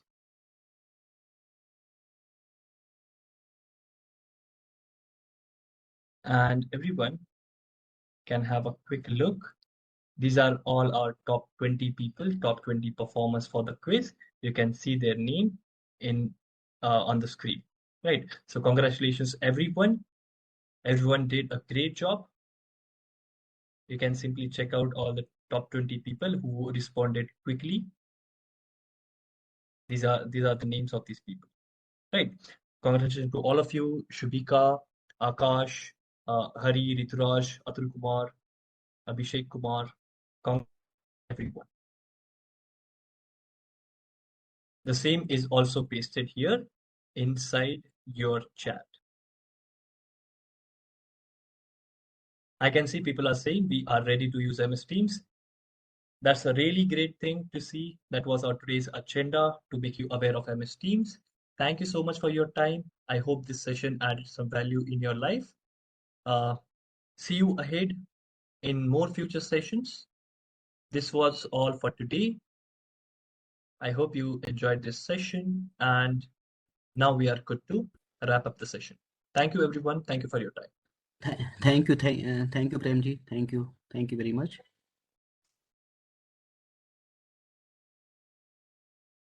Thank you, Rajkumar ji, for this opportunity. या I think अभी सभी लोगों को काफ़ी clear हो गया होगा. अब हम लोग काफ़ी एग्रेसिवली यूज करेंगे इसको. Yeah, that's really great. या थैंक यू आप सभी टीम को सभी thank you. Okay. Good day, everyone. Good day ahead. Thank you, Gurjot and team also. Bye-bye. Thank you, everyone. Bye bye.